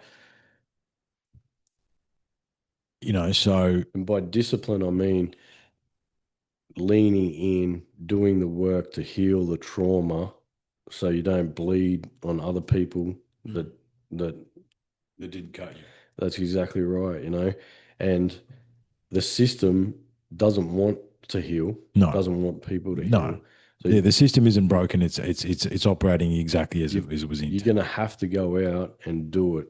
You're gonna have to take those hard steps. Mm, And it's, once again, multi-layered, like people are going to have to start regulating their nervous system. People are going to have to start doing all these other things. They're going to have to start taking their health back under control, their food that they're eating, the things that they're ingesting. 100%. Yep. Yeah. Yep. Whatever you can do for yourself, need to start doing it. Mm. Um, It's not a question. yeah, yeah, yeah. And so as, individuals go back to or become more aware, go back to healthier eating, healthier mindset, um, healthier lifestyle, Mm, their consciousness will rise, mm, and their healing as mm, well. Their mm, consciousness will rise. People will start popping up here and there. mm, And then what normally happens is people who are like minded and similar start to come together mm. and hang out. And that's when the consciousness will rise even higher. How do we handle the tall poppy syndrome? Yeah, see, that's interesting because, I've spoken to people that are, from America and all that sort of stuff, and they don't have that over there. They're actually boosting each other up and all that Yeah, sort of it's stuff. whatever we get Yeah, after it. Yeah, let's be yeah. awesome And that, together. in my judgment, a big thing within society, and it's also a big thing for mob too. Mm, What I've noticed, mm. it's a massive thing for mob. Um, but it's, yeah, I don't know if I have the answer for that. All I can say is that, when I focus on myself and do what I need to do for me, I'm filling up my cup. It doesn't matter. Yeah, Yeah. And then, I can give and support from that space. yeah, So, it's like what we say once again, some of the stuff we say in circle, it's like I have to be my number one priority. mm, I have to do what I need to do for me first. mm. Then comes my partner. Then comes my kid. Well, here's a nice way to put it. Mm, Right, you can't be the best father, the best brother, the best worker, the best friend, the best lover, the best whatever the fuck it is you want to be. You cannot be the best version of yourself unless you look after yourself. You mm, can't. yeah. And therefore you're not the best for anybody else. Yeah. That's it. You can't. You can't. And we've been told for so long that we've got to self-sacrifice, self-sacrifice, self-sacrifice. It's like, well, how's that going? Mm, How's that going for everyone? yeah. Yeah. Yeah. What do we say? Well, we're nearly 2 hours in. So what's that? Another bloke's knocked himself off in the Mm, time we've had this conversation. Actually, it's night time, so actually they have. yeah. Yeah. It's Yeah. the time of night. It's after dinner. Mm, It's after work. There's no yeah. doubt Yeah. that it's happened since we've been Mm, sitting here having this conversation. yeah. So how's that self-sacrifice going? And I think discipline, man, that's it. Discipline equals freedom. We go back to, the Jocko video, good. The discipline equals freedom. Mm, Now, Jocko is a lunatic, mm. okay? He's a special kind Oh of yeah. human. Yeah. And no one's going to be able to keep up with him because no one is him, Mm, right? However, you can take things from his teachings and utilize them. mm, And time and time and time again, I've seen in my own life that it works, man. mm, Like as I say, after getting to the observer point within my own mind and then a fellow brother taking a photo of me and going, "Oh, you're a bit chunky, mate. You haven't integrated that into your body." And spending the last 12 months integrating it into my body, I sit here stronger, faster, better. And for the first time, I think ever in my life, seated in my body and my own skin and being okay with that. Mm. However, that took multiple years of isolation and tears and God only knows what else to get to that point. But it was discipline that dragged me through it. Mm. You know what I mean? Like it is what it is. You do or you don't, right? And not doing something is also doing something. Well, it's a choice. Yeah, It's still a choice. yeah, Yeah. Yeah. And I mean, when I found, Circle, I made the commitment to myself and made the commitment to my kids to go every week. All right. yeah. 7 years down the track it is now. Yeah, 7 years. Yeah, maybe just over. Around about 7 years. Mm, I mean, I don't go every week. Right. I've had periods of time where I have time off, but I'm still regular. yeah, Now I'm facilitating circles or co-facilitating circles. I'm mm, on the facilitator training journey, the leadership sort of journey within MKP. But that is the level of discipline and commitment that I feel I needed, yeah. and might be different for somebody else, Mm, but make that commitment and that level of discipline. And it's not always just going to be a nice never. trajectory It's up. never going to be that. You're going to have the highs, you're going to have the lows. That's a given. Mm. That's a given. But what happens is over a period of time, It's doing it anyway, isn't it? yeah, over a period of time, the highs get higher and the lows get higher That's as well. right. They're not Yeah, as low yeah. and they're not as long. Mm, Like years ago, I'd go into, a space, mental health space, be, at the point of suicide or, suicidal ideology. in that thought process. Yeah, Yeah, for, oh, Jesus. And when I was young, it was like 6 months at a time, yeah, if absolutely. if not longer. Hmm. And that was in my teenage years. Now, I mean, other than, what it was, I think it was about 2 years ago, was probably I was back there again due to multiple different issues within my life at the time. Well, everyone was. Well, we're also deep in COVID as well, Pushed me to that which point. put everything over the Yeah, edge. yeah. Yeah, Pushed me to that point. And, now I'm probably in one of the better spaces I've ever been in my life. yeah. Um, and I'm catching myself and shifting my mindset. Before it has time to hook in. Yeah, yeah. I could be something comes up, one of my shadows comes up, and it's like, cool, yeah, I see that, know it, blah, blah, blah. Is it true? No, it's not true. What do I need to focus on instead of focusing on that? Mm. And maybe a day, Yeah, and gratitude. You got to focus on the positive yeah, things. and I'm back out of it. Yeah. I don't even go to that depth. 2 years No, ago, no. 2 years ago, yeah. Yeah, But now it's like, yeah, cool. I see it. I see you. I see my shadow. I know it. I know the story. mm. It's like, yeah, cool. Is it true? Yeah. No, it's Cool not. story. Needs more dragons, man. Yeah, yeah, yeah, yeah, yeah. Yeah.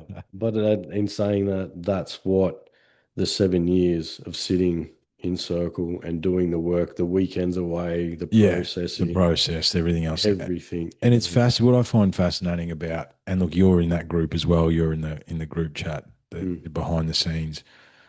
There's a lot of the boys that are in that group that and I think the spirituality or your healing journey, we're all trying to get up the same mountain, but it's a different path for all of us, right? And building the sanctum and relaunching the show into a fashion that's truly me, mm. my essence, as opposed to an unhealed version of me that was needed to be heard. uh, I reflect upon your journey, on observing the coach's journey, on a lot of the other boys that I know. Men, Men, sorry, I keep saying that. don't be sorry. Yeah. Don't be sorry, be sexy. Yeah. Be sexy. Don't be sorry, do better. Do better. Yeah, that's right. That's true. No, fair enough. Yeah. Um, but observing the men, and it is that's true. That's a good pickup. I'm going to work on that because that's true. Because we are men, we're not boys anymore. The thing, and I'll jump on in here, a bit of a tangent. It's programming. It's neurolinguistic programming. If Yeah, you're calling somebody a boy, yeah, then how can you expect them to show up any other thing other than a boy? true. You know, you're programming that Mm. into them. If it's like men, it's like, you know, even the little fella, Brothers is yeah, probably a good even the term. little fellas that I at my work that I'm in contact with them, I call them little man. Hey, little man, how you doing? Yeah, You know, what's going on for you? yeah, You know, it's not, oh, you're a boy, or even especially teenage boys, mm. you know, constantly calling them boys. It's like you're still programming them to show up for boys, and then you don't like it when they show up as boys. Yeah, So true. stop treating them like boys. Stop telling them they're boys. Mm. You're a man, you're a young man. You're on your journey to becoming a man. Mm. And hopefully, with the support and programs and all that sort of stuff, you can support them to become a healthy, well rounded man. Yeah, well, I agree. I agree, and that's there's going to be multiple lessons from this show tonight. I listened back to it, and that'll be one of them that Mm, I need to refer to the brothers as men mm, because they are. And how I suppose what I was trying to get mm, to is that we all sort of started this journey in our own personal way, probably about 10 years ago, but for a lot of us, mm, and we found our way in different ways and forms and stuff. How if I look at the men now, here you go, mm, and here's how we flip it. mm, If I look at the men now and then think about the boys that I knew when I met them, mm, yourself mm, included, and I see where they've been and how they've got there, and it's amazing to be honest. Like most of the brothers have come so far, mm, and we're still showing up every day, still trying to get it done, but we are much better healed. But that doesn't come without, as you say, discipline and dark nights of the soul mm, and being able to sit with yourself and find pleasure in your own company mm, and knowing that it's okay to feel whatever it is you're feeling. And I think one of the epiphanies I had a few years ago, and one of the reasons that I have a lot of my craziness under control is once you know that you're crazy, you can't be crazy no more because you got to that you because crazy people don't think they're crazy, Duncan. You know what I mean? mm.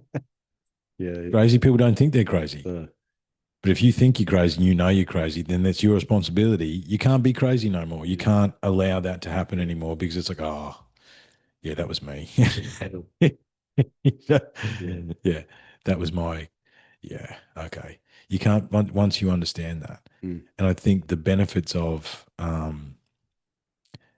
actually, here's a blast from the past. Yeah, and we talked a little bit about 3 to 5 seconds, right? And you would remember me teaching that. mm.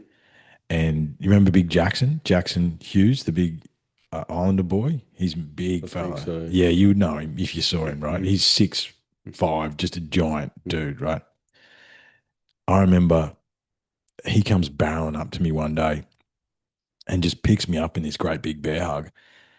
And I'm like, dude, what's going on? He says, I love you, bro. I love you, bro. And I'm like, dude, you're crushing me. Put me down. And like he had to be full off the ground, like dangling legs, because he's, 200 kilos and 6'6", I'm like, dude, put me down. What's going on? And he goes, well, my wife likes me again.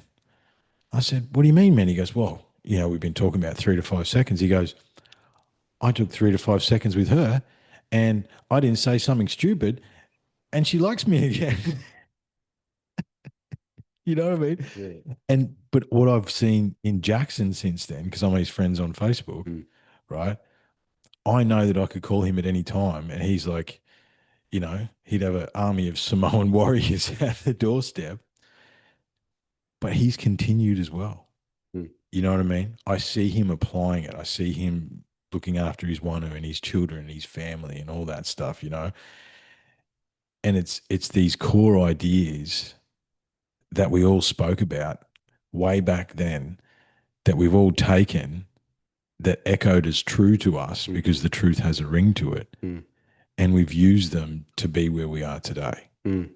And I think it's not, what's that old shampoo ad? Doesn't happen overnight, but it will happen. You know what I Yeah, mean? yeah, You, yeah. you've got to, if something echoes as true to you, what do you got to lose? Just do it, Mm, you know?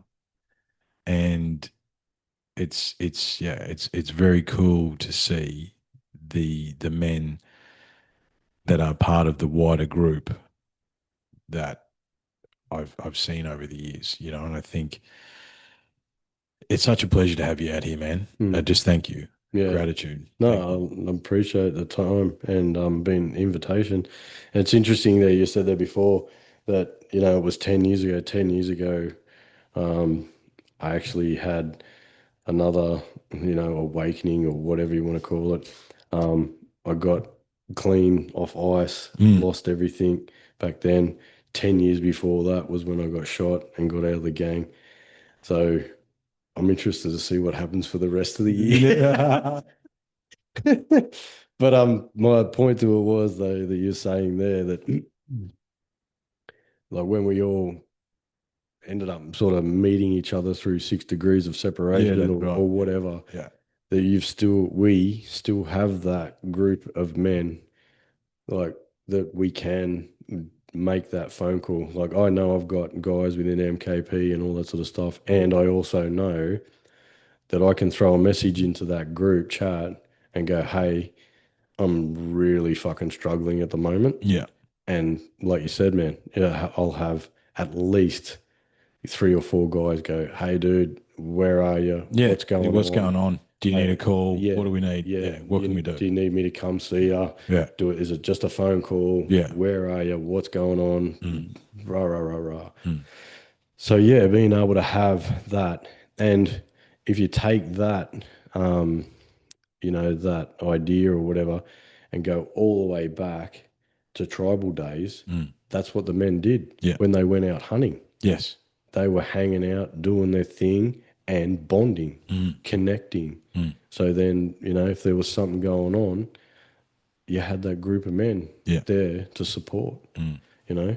So as I said before, man, we are wired for connection. Connection. That's in our DNA. Mm. It's so deep in our DNA. Mm. And yeah, I think when people really start to understand that and become greater, have greater awareness around that, Mm. and they start surrounding themselves by healthy, Mm. healthy men, Mm. because you're the sum of the 5 people you hang around the most. That's right. Yeah. So if you're hanging around with dudes that are just getting shit faced every weekend and all Mm. that, it's like, how do you expect to Yeah. We you can't get out of that. That's learn the and cycle. grow, Yeah. to learn and grow? Like where do you expect to be in 5 years? Mm. If you're in that space, Yeah. you know. So yeah, it's like, And un- change is hard too. Change is hard. man, fuck, it's the thing.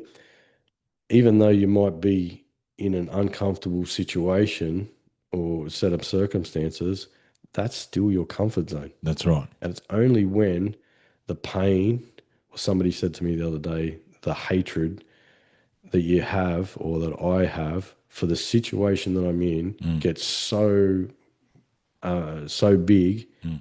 that the pain or Something outweighs it. the Yeah. potential pain that I've got moving forward to experience something else, Mm. yeah, is less than is Less the than making the change yeah, and doing that. yeah. Yeah. And the thing is, man, like I remember again about 10 years ago, uh, we were living here. We were renting, and I let go of the friend group that I had at that time because I understood they weren't serving me. Mm, And I remember sitting and like freaking out. It's like, well, I haven't got any mates anymore. mm, I don't have any friends. Mm. I don't, you know what I mean? Now I'm truly alone Yep. and going through that whole thing. And here I am 10 years later sitting across from you. Mm. You know, we have got people all over Australia. We got people in, you know what I mean? Like that, taking that leap of faith into knowing that what I was doing wasn't serving me and I had to be a better man for my daughters, for my children, for my wife, right? And if I think about it, that was my motivation. It was be better for them. However, pretty soon into the journey, it's like, well, no, mate, you got to be better for yourself because you, like I said, that epiphany, you can't be the best father, husband, Mm. friend, right? And I wanted to, something dropped in that I want to mention Mm. is there's that old saying, blood is thicker than water. Now that is a bastardized version of a very old saying. And the saying is, the blood of the covenant is thicker than the water of the womb. Mm. So what that means for those that don't understand is that the brothers that you choose to be your family, the bond is much stronger than whoever your biological family is Mm. because you choose each other. You know, we can tell each other to fuck off at any time. Mm. But here we are 8 years down the track, still chatting, still doing, you know what I mean? Yeah. The blood of the covenant is thicker than the water of the womb. Yeah, and you're like, if you take it back to the original saying with blood's thicker than water, it's actually more often than not, there's family, and you know this for sure, I'm sure you'll agree, is there's family you actually have to cut off. Absolutely. The level of toxicity, they will not evolve, or they won't change their ways, they won't be accountable for their actions or Hmm. behaviors, You have to let them go. regardless of whether they're family or not. You've got to set, and it's interesting. Another fella I know, Tyron, I saw him say it once. He said, "Men set standards, women hold boundaries." Mm. So, once again, if you're not setting a high standard for the people that you've got in your circle, Hmm. once you're the sum of the five people that you hang around the most. Mm. So, if your standard's low Mm. in the quality of people or level of healthy masculine men, or Mm. whatever label you want to put on it, Mm. is low, then where do you expect to be? Mm. If you step up and go on that journey of healing and start to surround yourself with healthy men Mm. who are going to call you forward, Mm. who are going to call you out as Mm. well, right? Look, half the And reason we make those phone calls these days is to be told whether or not we're being an idiot or not. yeah, yeah, Like that's part of that. yeah, You call that person because it's like, hey man, I'm freaking out. I'm doing this. Da da da yeah, da. yeah. We can trust each other to go, Mm. mate.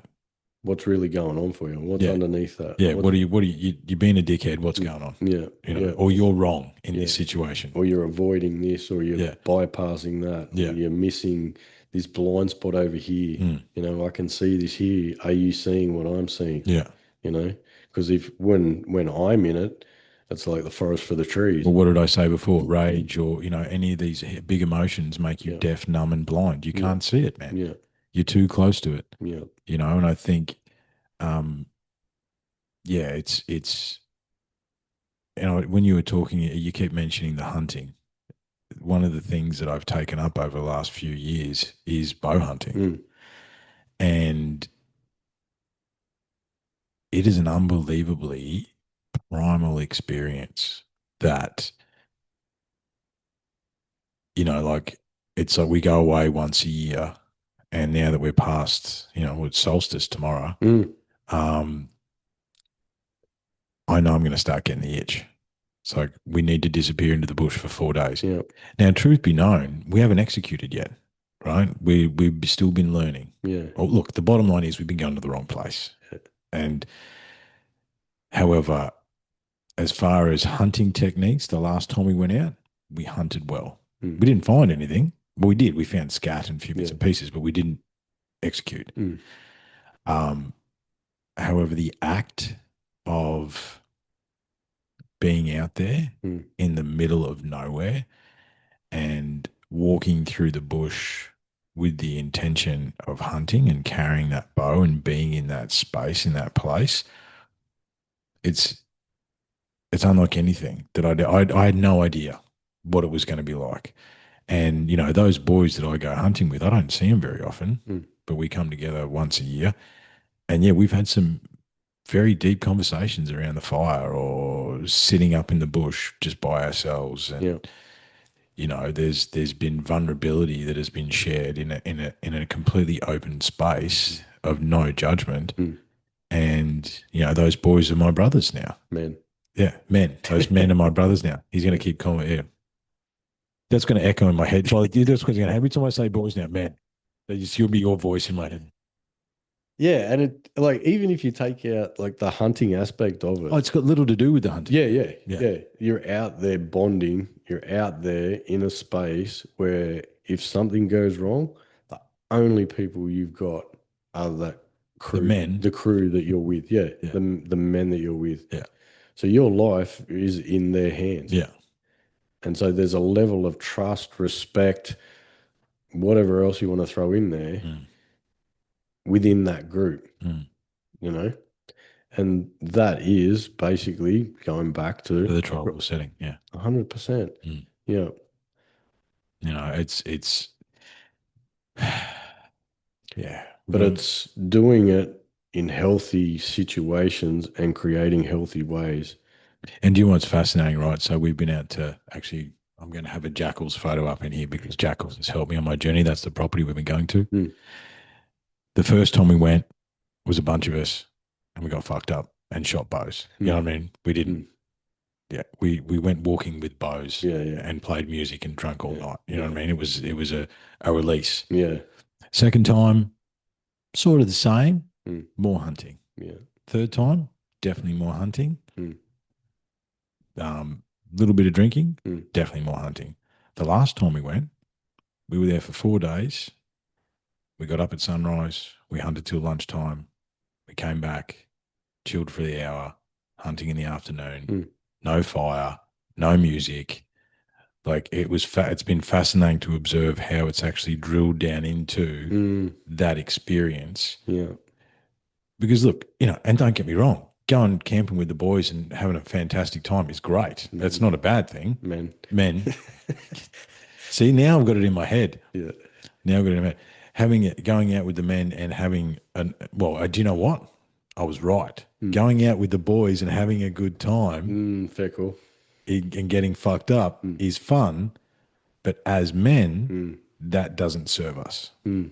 And also, and I know you've said this 100 times, everything in Moderation, moderation. including moderation. Yeah. Yeah. Yeah. So yeah, there's going to be times that That's what you need. the intention is to go out, get a little loose, release. Yeah. I mean, in saying that, it's not going out and getting loose and releasing on some unexpected victim No. or some random person. That's definitely not what I mean at all. No, no, no. It's just going out, getting a little loose, having fun.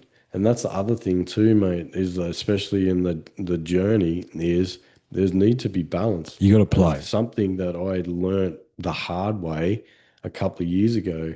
When all that stuff was going on, I was in a real deep hole. I just kept getting the message, I've got to have fun. I've got You to got to find a way to play. Yeah. got to find some fun. I've got to balance out all the heaviness or whatever is going on with some joy, Mm. and really find something like that. And it was only when I really, cut ties with basically nearly everything in that situation back then, that I mean, I grieved and went through all that process and whatever else, that I come out the other side and started to lean into finding more joy Mm. in my life and creating fun in Mm. my life. And it was interesting. And what are you doing to play? Yeah. And I've got it stuck up on my mirror. And it was a message that I got through COVID that come through. It says, what is it? The more fun I have, the more flow will happen, and the more flow will happen will create more alignment. Yeah. Well, I don't know if you've noticed yet, but the new logo with the podcast where focus goes, energy flows, Mm. Yeah. right? And I Yeah. think that is so true. And there's that, and it sort of feels like we're bumper stickering. You know what I mean? It's Yeah. like all this stuff, Yeah. but it doesn't make it any less true, right? Yeah. And it's like you don't we don't stop playing because we grow old. Mm. We grow old because we stop playing. Yeah. Yeah. 100%. Right? What are you doing to play? Yeah. Yes, you need to be men. Mm. Have a I think a key part of being the man is, here's a good example. My daughters left a bag of dog shit on out the front of the garage, Mm. and I thought they were delivering me cookies, right? Yeah. And they went out the back and put a plastic bag of dog shit and put it Yeah. in the garage, and they thought it was hilarious. My wife didn't wasn't very impressed, Yeah. but I'm laughing because it's like that's play, Yeah. right? They want to mess with me. They know that will, you know what I mean? Yeah. Yeah. That'll mess with it, and Yeah. and they can do that to me Yeah. because I'm still uh, not a boy at heart, but I still have access to that fun, Well, just that play, yeah, you still need to and need to be able to connect into that little boy energy, Mm. but not when he's throwing a tantrum. Yes. Connect into that little boy energy with the wonder and the joy Yeah. and the zest for life Yeah. that that little boy has. Like Mm. tap into that, Mm. tune into that when you need to, Mm. like to go to that space. But it's the wounded little boy that Yes. you got to be aware of, and when he's cropping up and when he's throwing a tantrum, and it's like, okay, what's really going on here? Where's this coming from? And understanding that. But as I said, definitely tap into that, little boy energy of the wonder and the zest for I life and think as as well. well as part of the healing journey for all men is to heal the wounded little boy. Mm, And the and I've shared this, but I don't think I've shared this with you yet, but mm, it's worth sharing again, is the most psychedelic experience that I had pretty much actually came through because of my own issues. I had disconnected from the mother and I disconnected from the father, right? The father because I had connotations of religion, mm, whereas the great father doesn't care about Catholicism or Catholic. He doesn't care, that doesn't matter to him, right? The great father is just the great father, mm, and the great mother is just the great mother. And I reconnected into the God thing, and that was just an unbelievable experience. And then I'm like, and then Kath goes, "Well, what about the mother? Are you collected into the great mother?" And I did that, mm, and I basically had been microdosing mm, and found myself on the grass. And the only way, I'll just tell you what happened, mate. mm, Mother Nature came and took my little boy away. mm, And she was like, he needs to come with me now. You can let him go. He's okay. mm, He can come with me now. And one of the craziest things over the last, well, this, you're sitting inside um, the boy coming back. mm, This is the boy mm, playing. mm, This is the function, this is the space. And for so long, I hadn't been able to access that part of myself without pain. mm, Whereas now, my daughters leave a bag of dog shit at the front of the shed, and it's hilarious. mm, Like I can play with them with that. The little boy can come out and play, and without pain. mm. And I just, for the men that are listening, you need to, if that is not part of the journey you've been on yet, you need to think about that. And Yeah, and I see it in like process after process after process in circle and all that is that generally whatever's going on for the man, you'll trace it back to something that's happened in his childhood yeah, with the first 1 to 7 years, hmm more often than not, hmm right? And it's a situation that's happened, right? it causes programming. And he's taken on a story, right, about himself, Hmm Whether it's been whatever story, like I'm not enough or I'm not worthy or I'm unlovable or, I'm inadequate or The all the above. Yeah. yeah, Yeah. yeah, Yeah. whatever. It's showing up in their life with the person that they're with, Mm. right?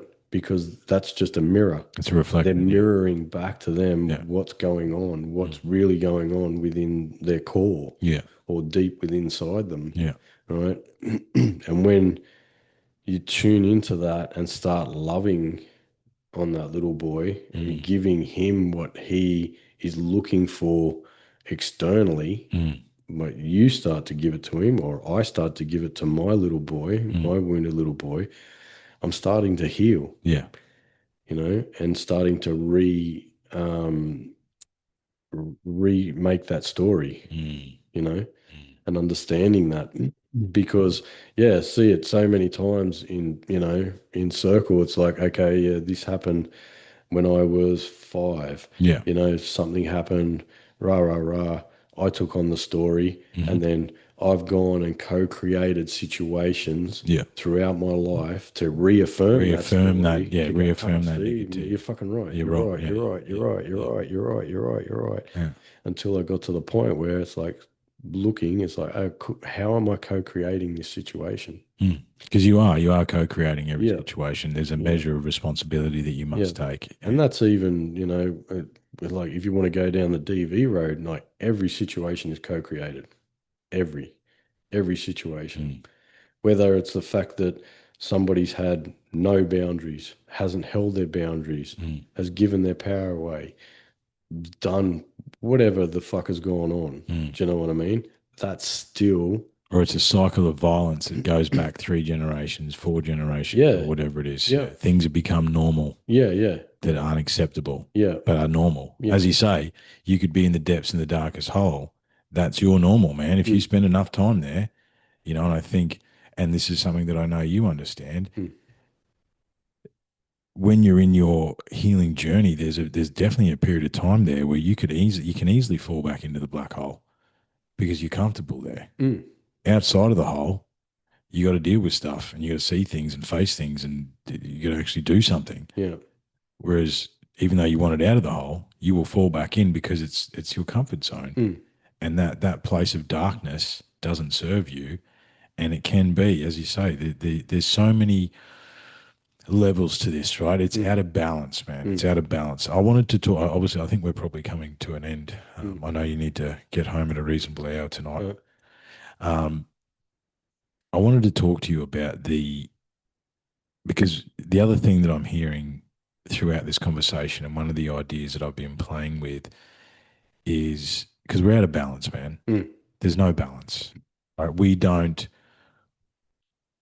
The masculine and the feminine are not co-creating, right? And you've had some very beautiful posts recently about that sort of stuff, and I think and it made me think about that. to be fair, I'm sharing a lot of those posts. They're not my words, Oh, okay, but they resonate with they me. resonate. And I Yeah. always put down the bottom words by Oh, whoever those words are, yeah. and then I'll still sign off with Brotherskeeper. Yeah. Yeah. Cool. Okay.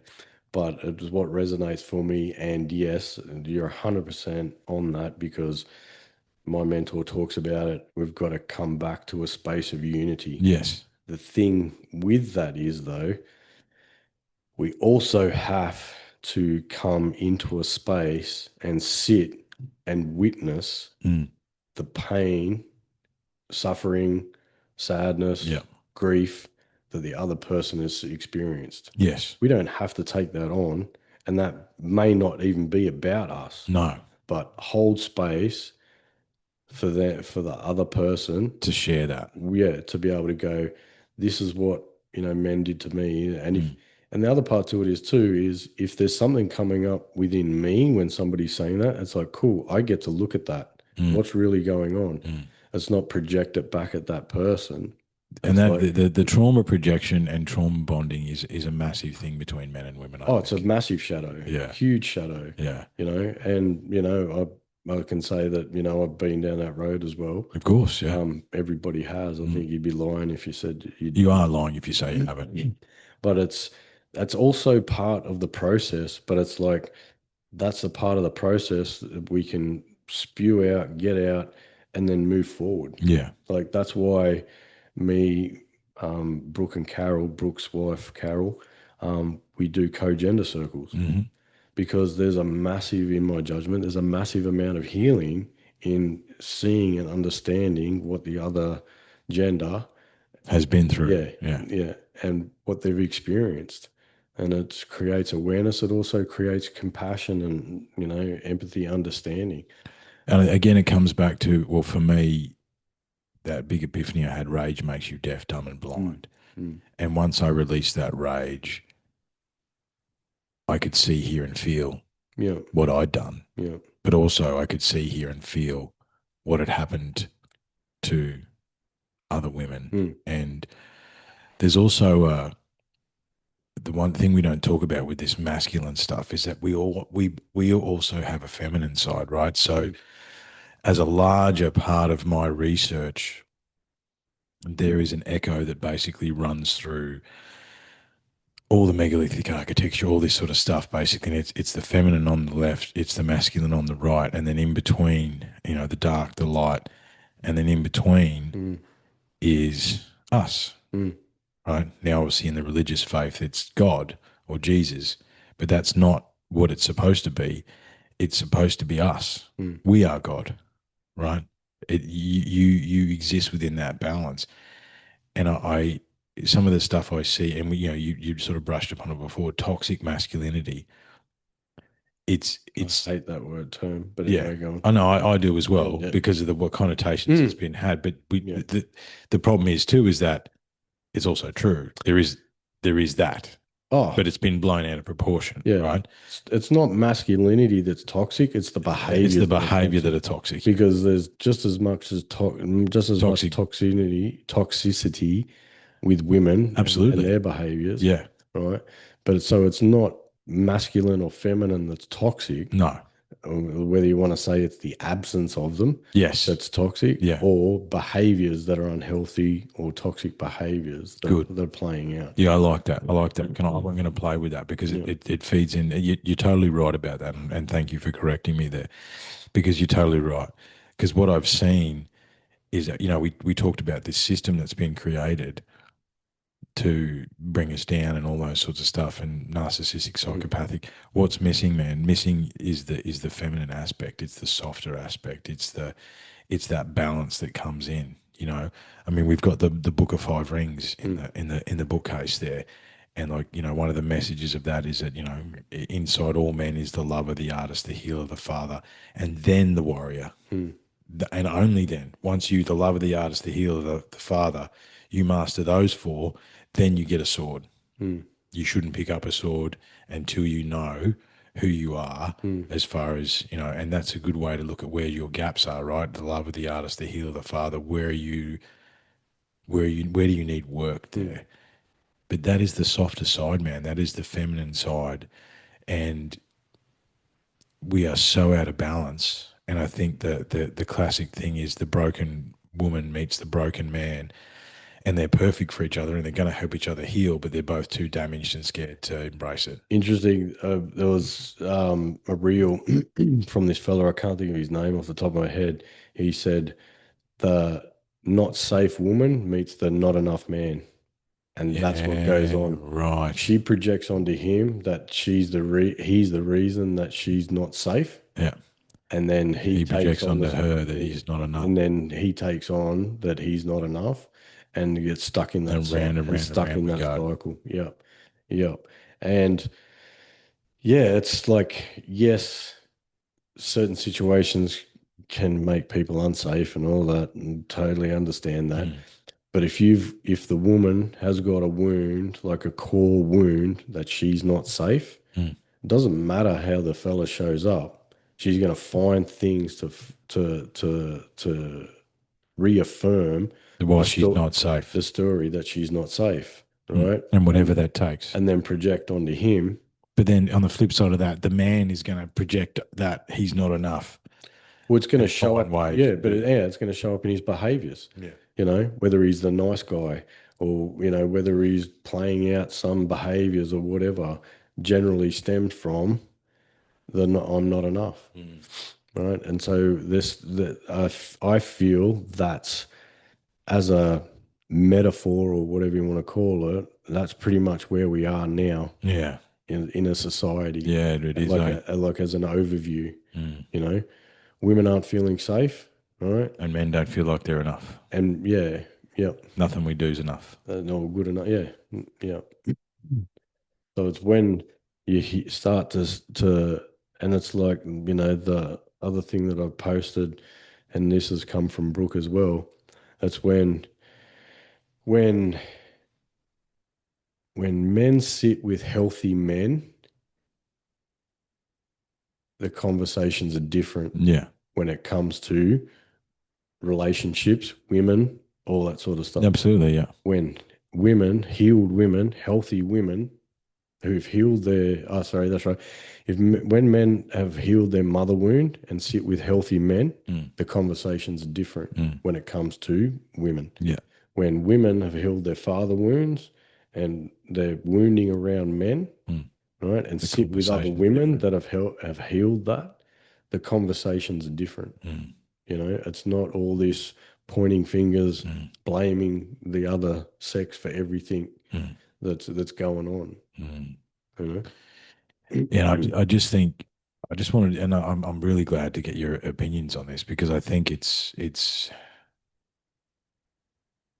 something that I've observed, and obviously as the father of daughters as well, something that we both need to be very aware of. oh, 100%, You know man, what I mean? Because 100%. I don't want my daughters to get to their 20s and go, it was all dad's fault. You know what I mean? Well, yeah, I hear you, and we're gonna traumatize our kids. It's going to happen. That's Yeah. just a fucking given. Yeah. But something that one of the facilitators said to me early in the piece when I was sitting in circle, he said to me, and this has stuck with me, Mm. like, and it's really been a motivator for me to continue on with the work. Am I the type of man that I would be happy to see Yeah. my daughters fall Yeah. in love with? That's right. Right? Because as fathers, we're their first love. Yeah. We're modeling to them what men they're going to fall in love with. Yeah. Right? And if Yeah. Would you be happy if your daughter picked you up on your first, on it? Yeah. 100%, and would you be proud to have your son grow into the man that you are? Mm. Right? And you can also flip that for the women. Absolutely. It's 100% flippable for women. Mm. It's like, especially mothers with their sons, Yeah. especially mothers with Oh, their yeah. That's sons. bad. Yeah. And it comes back to, the link there is have a look at the link with the DV stuff. Hmm. You know what I mean? Like the were the men that grew up that are perpetrating DV, what type of household they grow up in? Mm. Yes, was the father? Yeah. Yes, was he healthy? Was he abusive? All that sort of stuff. And what was the mother like? What was the mother like? Yeah. What was the mother like? Yeah. Did she project her wounding onto him that Mm. all men are shit, men are this, men are that, blah, blah, blah, and just projectile vomit all her wounding onto him as he's growing up? Yeah. And then does he grow up to be a nice guy? Or does he grow up as a product of his environment? Or he grows up as a product of his environment regardless, but the conditioning is, does he take on that nice guy with covert contracts and people pleasing and all this Hmm. sort of Hmm. stuff, Hmm. but undercurrent of resentment Yeah. And anger and and rage rage, and yeah. 100%. Yeah. Do you know what I mean? And I feel that that's a part of stuff that's missing, acknowledging and understanding. Yes, we've had to look at the men, how the fathers are showing up, if the fathers are showing up, and if they're not showing up, Yeah. have they been driven out of that child's That's life? exactly it. That's yes. Yes. Have they been driven out of that 10 child's 4 rubber life? ducky. Yeah.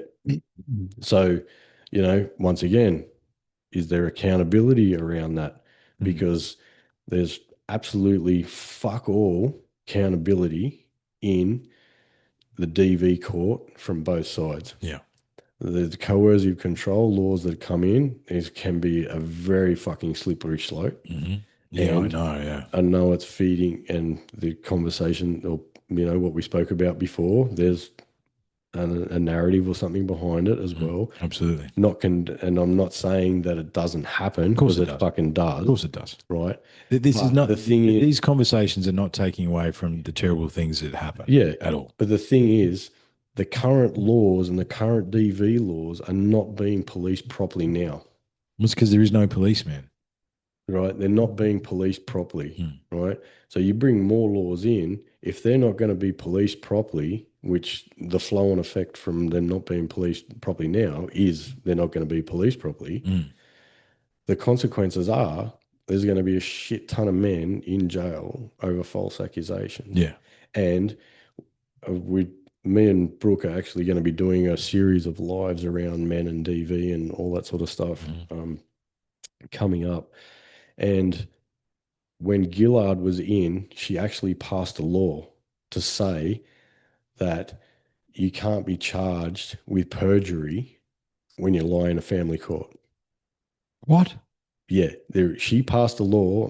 I'm positive it's back in 2011 that people can't be fucking charged with perjury in the family court. So anything can be fucking said Yeah. with no fucking evidence No evidence. whatsoever. And they will take it on face value. 100%. 100%. And the majority of the time that the police get called out to a situation, right? The PPN, which is a interim DVO, Mm. police protection notice, will be served on the man 95% of the time, Mm. right? Regardless. Mm. Regardless of even if the woman standing there telling police it wasn't him. I was the antagonist. I was this. I was that. It was me. Like I've actually sat with people in the DV courts when I was working in the court with the women that have showed up to say that it wasn't him. That was actually her that instigated or was the antagonist. Mm. But that's not followed through on. That's not followed through on, which in my judgment feeds into the agenda. And in saying that, shit that's happened in the past Yeah. has co-created That's the exactly. situation. Yeah. That's right. Yeah. You know what I mean? So, and this is the point, and the point to the reason that we're going to do these lives is to get men to understand that the system is not in your favor No. at the current time. No. They're not going to fucking look after you, No. right? So you have to be smarter. You have to be more disciplined, Mm. right? And you have to be more aware of what the fucking laws are, Mm. what you need to do, and how to navigate those and situations. But it shouldn't be that way. Yeah, it shouldn't, but the problem is it is. It is. Yeah. So Doesn't you change the fact that it is. you can't live in hypotheticals. No, that's right. It is what it is. You know what I mean? So you've got to work with what's in front of you, and that's what's the current situation. Mm. So until men start working on themselves, start doing what they need to do, start becoming more aware of their behaviors, start also becoming more aware of situations, all that sort of stuff, and start becoming more disciplined, more, I'll say, Measured. I was Measured. measured. I was gonna say intelligent, but it's not the right word. I guess uh, Aware. radically self-responsible, Okay. aware, Yeah. and emotionally intelligent and emotionally responsible. Yeah. Sure. Yeah. Yeah. Sure. When they start leaning into that and becoming that more, And the best example of that they can be. yeah, yeah, yeah. Well, brother, how do we finish? How do we finish? Be a warrior instead of a gangster. Yeah, that's true. Yeah, And it's better to be the warrior in the garden than the gardener in the war. yeah. And I think, yeah, I don't know how we finish, man, because I feel like that we're coming to an end, but I don't know Mm, how we finish. I think, look, I just want to finish with some gratitude. mm, Let's not make the. It's been way too long since we sat down. mm. It's been way too long, and we co-created that, didn't we? You know what I mean? Yeah, we've tried to make time and we haven't made time, and it's just we let's not. With life, do a life. Yeah, that's right. Exactly, man. Life is And life. and if I want to get back to the hardcore accountability, I haven't it hasn't been a priority for me to come and catch up, Yeah. or of enough of a priority for Yeah. Well, me me too. to Yeah, catch up, that's right. other than stepping into this space and doing a podcast with you, Yeah. you know. Yeah. Yeah. Mm, So it needs to. We need to make it a bit more of a priority because I think not only because it's awesome to see you, mm. however, these conversations, I know Brotherskeeper is still is one of the most popular shows we ever did. Yeah, right. Okay. Yeah. And so many people have said to me, "Oh, you've got to get Duncan back on." And I Mm. think every time someone said that to me, I get in touch and go, "Man, you got to come back on." And then we can never figure out a time, right? Yeah, yeah, yeah. Um, so these conversations are excellent, and Yeah. they do definitely reverberate. And I think just gratitude. Thank you for making time and space and coming to see the sanctum. Mm. And I think the other side is too, man. For me, radical accountability. The last couple of years, I probably wasn't in the space and the place. Mm. I had to create this space Yeah. because now we've started the conversation again, Mm. right? And what's going to happen is we're going to both listen back to this and go, "Hey, we need to come back and talk about this. Let's Yeah, talk." yeah, You know what I mean? We missed this, we yeah, missed that, right? yeah. So we've now created the energy and the space to continue this. Mm. But I just think, just much love, man, and I see you. Mm. Yeah, thank you, bro. I appreciate that. You know, And it's interesting you say that that was the most listened to interview podcast that you did when I was doing the gang program.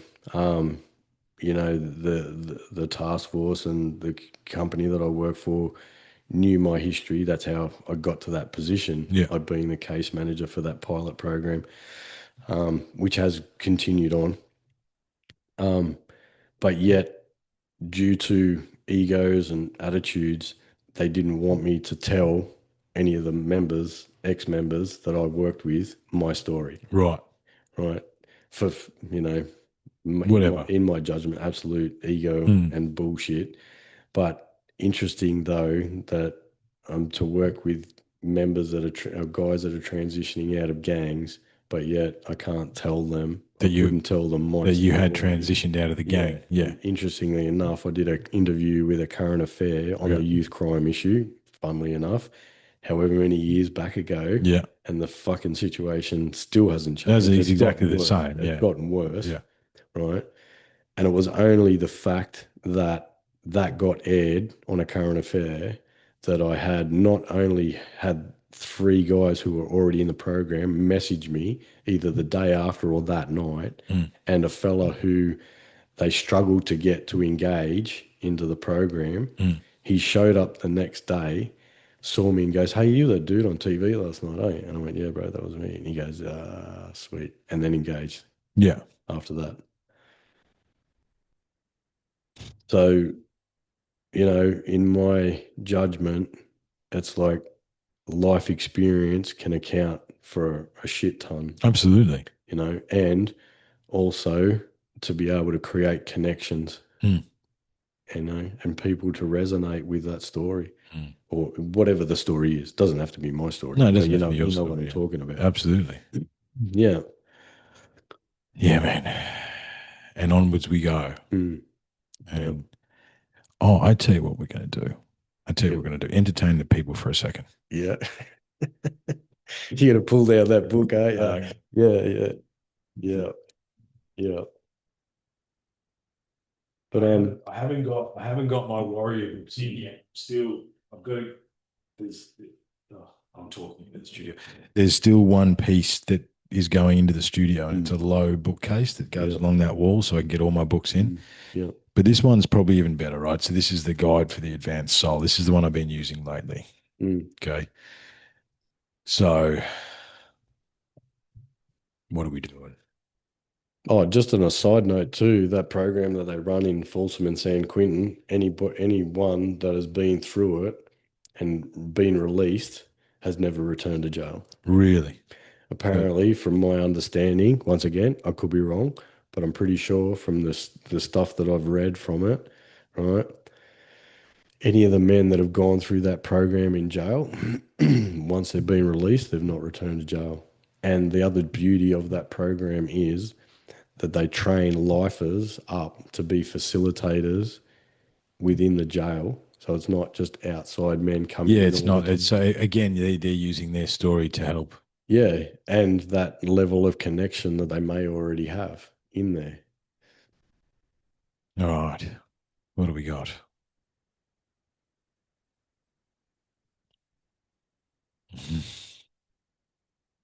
The book does its thing. Because I think one of the things we've been talking about is like, what do we do? And Mm, we've been trying to provide some guidance, really. mm. The impossible is possible when people align with you. When you do things with people, not against them, the amazing resources of the higher self within are mobilized. Boom.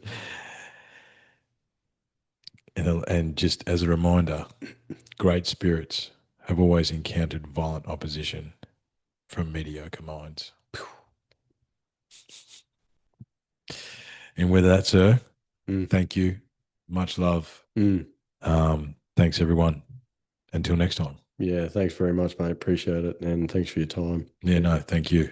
Yeah. And yeah, hope somebody out there gets something out of I know they the will, man. I the know. what we've spoken about I tonight. know they will. I know they will, man. And I think the reason we're having trouble finishing Mm. is because this conversation isn't over. It just began. Yeah. Yeah, We'll have to write down a list to go through yeah, all yeah. the topics. Yeah, Yeah. yeah. This is only just begun, and that's why Mm, we can't. That's why we can't shut up. So mm. let's pause, Yeah. and we'll come back another time. Yeah. Part two. Part two. Yeah. Thanks, man. All right, brother. Thank you, bro. Cheers.